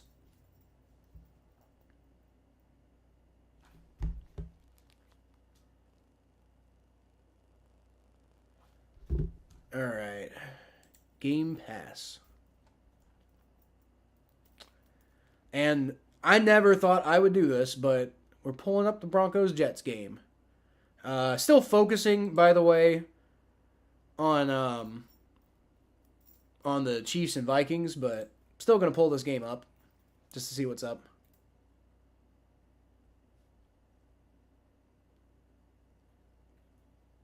All right, we're back with the Chiefs and Vikings, and Vikings have got to get a stop.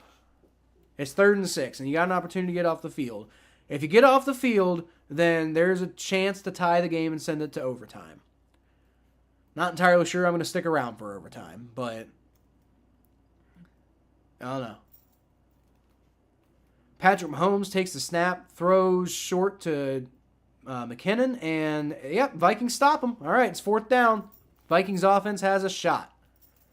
There's a chance. And Vikings offense looks like they're all right. So maybe they get something done. Kirk Cousins had a pretty good game today so far. 2 touchdowns, no interceptions, 246 yards. Joe Burrow had a better game, though. Just saying. Feels good to have Joe Burrow back. I mean, he's still not 100% back. You can still tell there's like a little bit of like not sure what's going on with that. But at the same time, he looks pretty good. Joe Burrow looks pretty good. All right, Broncos. Russell Wilson takes the snap, rolls back, throws, caught by somebody. Punts away. My screen is not, or my computer is not handling both of these games going at the same time very well. But it doesn't matter. I don't think anybody really cares about either of these games all that much. All right, it's going to be 3rd down for the Broncos.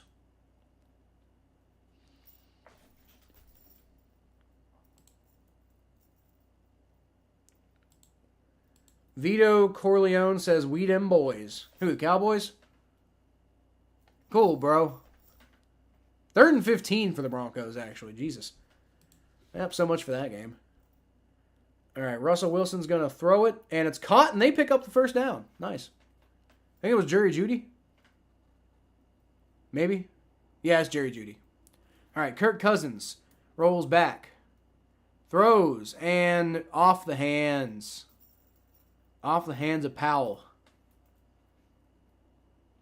It's going to be 2nd and 10. Russell Wilson takes a snap on 1st and 10. Gets out of the pressure a little bit, but dumps the ball off to nobody. All right. I don't even care that much what happens in this game, but it's just because it's close. All right, T.J. Hawkinson's going to pick up about a 9-yard catch, and but he keeps it in the middle of the field. Vikings out of timeouts. So that's not great. 3rd and 1 for the Vikings. Kirk Cousins. Shotgun snap. Rolls back. And he's going to throw it. Oh! It's going to be 4th down. Almost intercepted by L'Jarius Sneed, but he could not come down with it. Almost the guy who almost gave away the 1st down on the last drive, but got bailed out a little bit by the refs.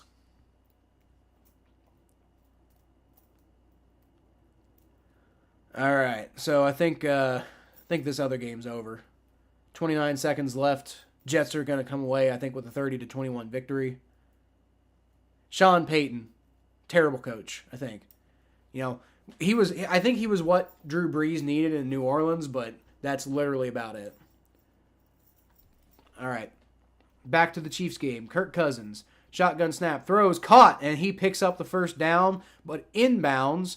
And 30 seconds. 29, 28. Gotta get going, guys.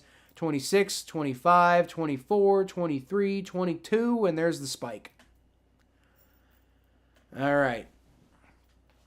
2nd and 10 for the Vikings with 22 seconds left. Got to get a touchdown. Got to get a touchdown if you want to extend this game. Got to get a touchdown. This was the question from Jeff earlier. It hadn't shown up in my feed yet, but I saw it on my phone. So, no, I haven't been. Not in the last month or so, Jeff. Why, though? Just out of curiosity. Kirk Cousins steps up, and he might have been over the line a little bit, but he gets it ahead for a touchdown, or not touchdown, a 1st down. It's going to count for now. 10 seconds, 9, 8, 7, 6, 5, spike. I don't know why they're throwing in bounds, and there's going to be a flag. What's the flag? Offsides on the Chiefs. Interesting. So that's going to give the Vikings a snowball's chance in hell. It's not just going to have to be a Hail Mary here. This could be like it'll still be a long pass, but, realistically, this is offsides on the Chiefs. Yep. It's going to be what, like a 5-yard penalty. Okay, so maybe not quite as much as I thought, but still. Why was Travis Kelce on the field? Yeah, I think Kirk Cousins might have been. I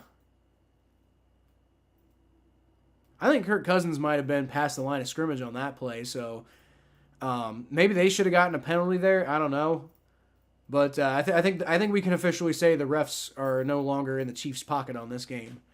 All right, last play of the game, 1st and 5. Kirk Cousins gets sacked. All right, well, that's it for that.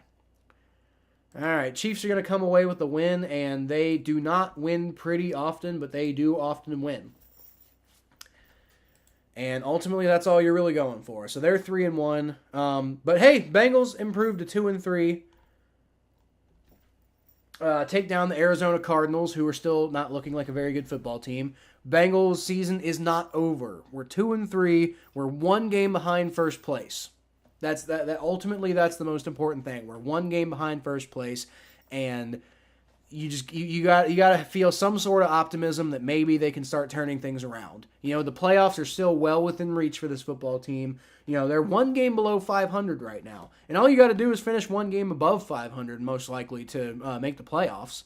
So, you know, maybe they can get it done. Next week they play the Seahawks, and the Seahawks are a good but not great football team. So, I mean, maybe they can get it done.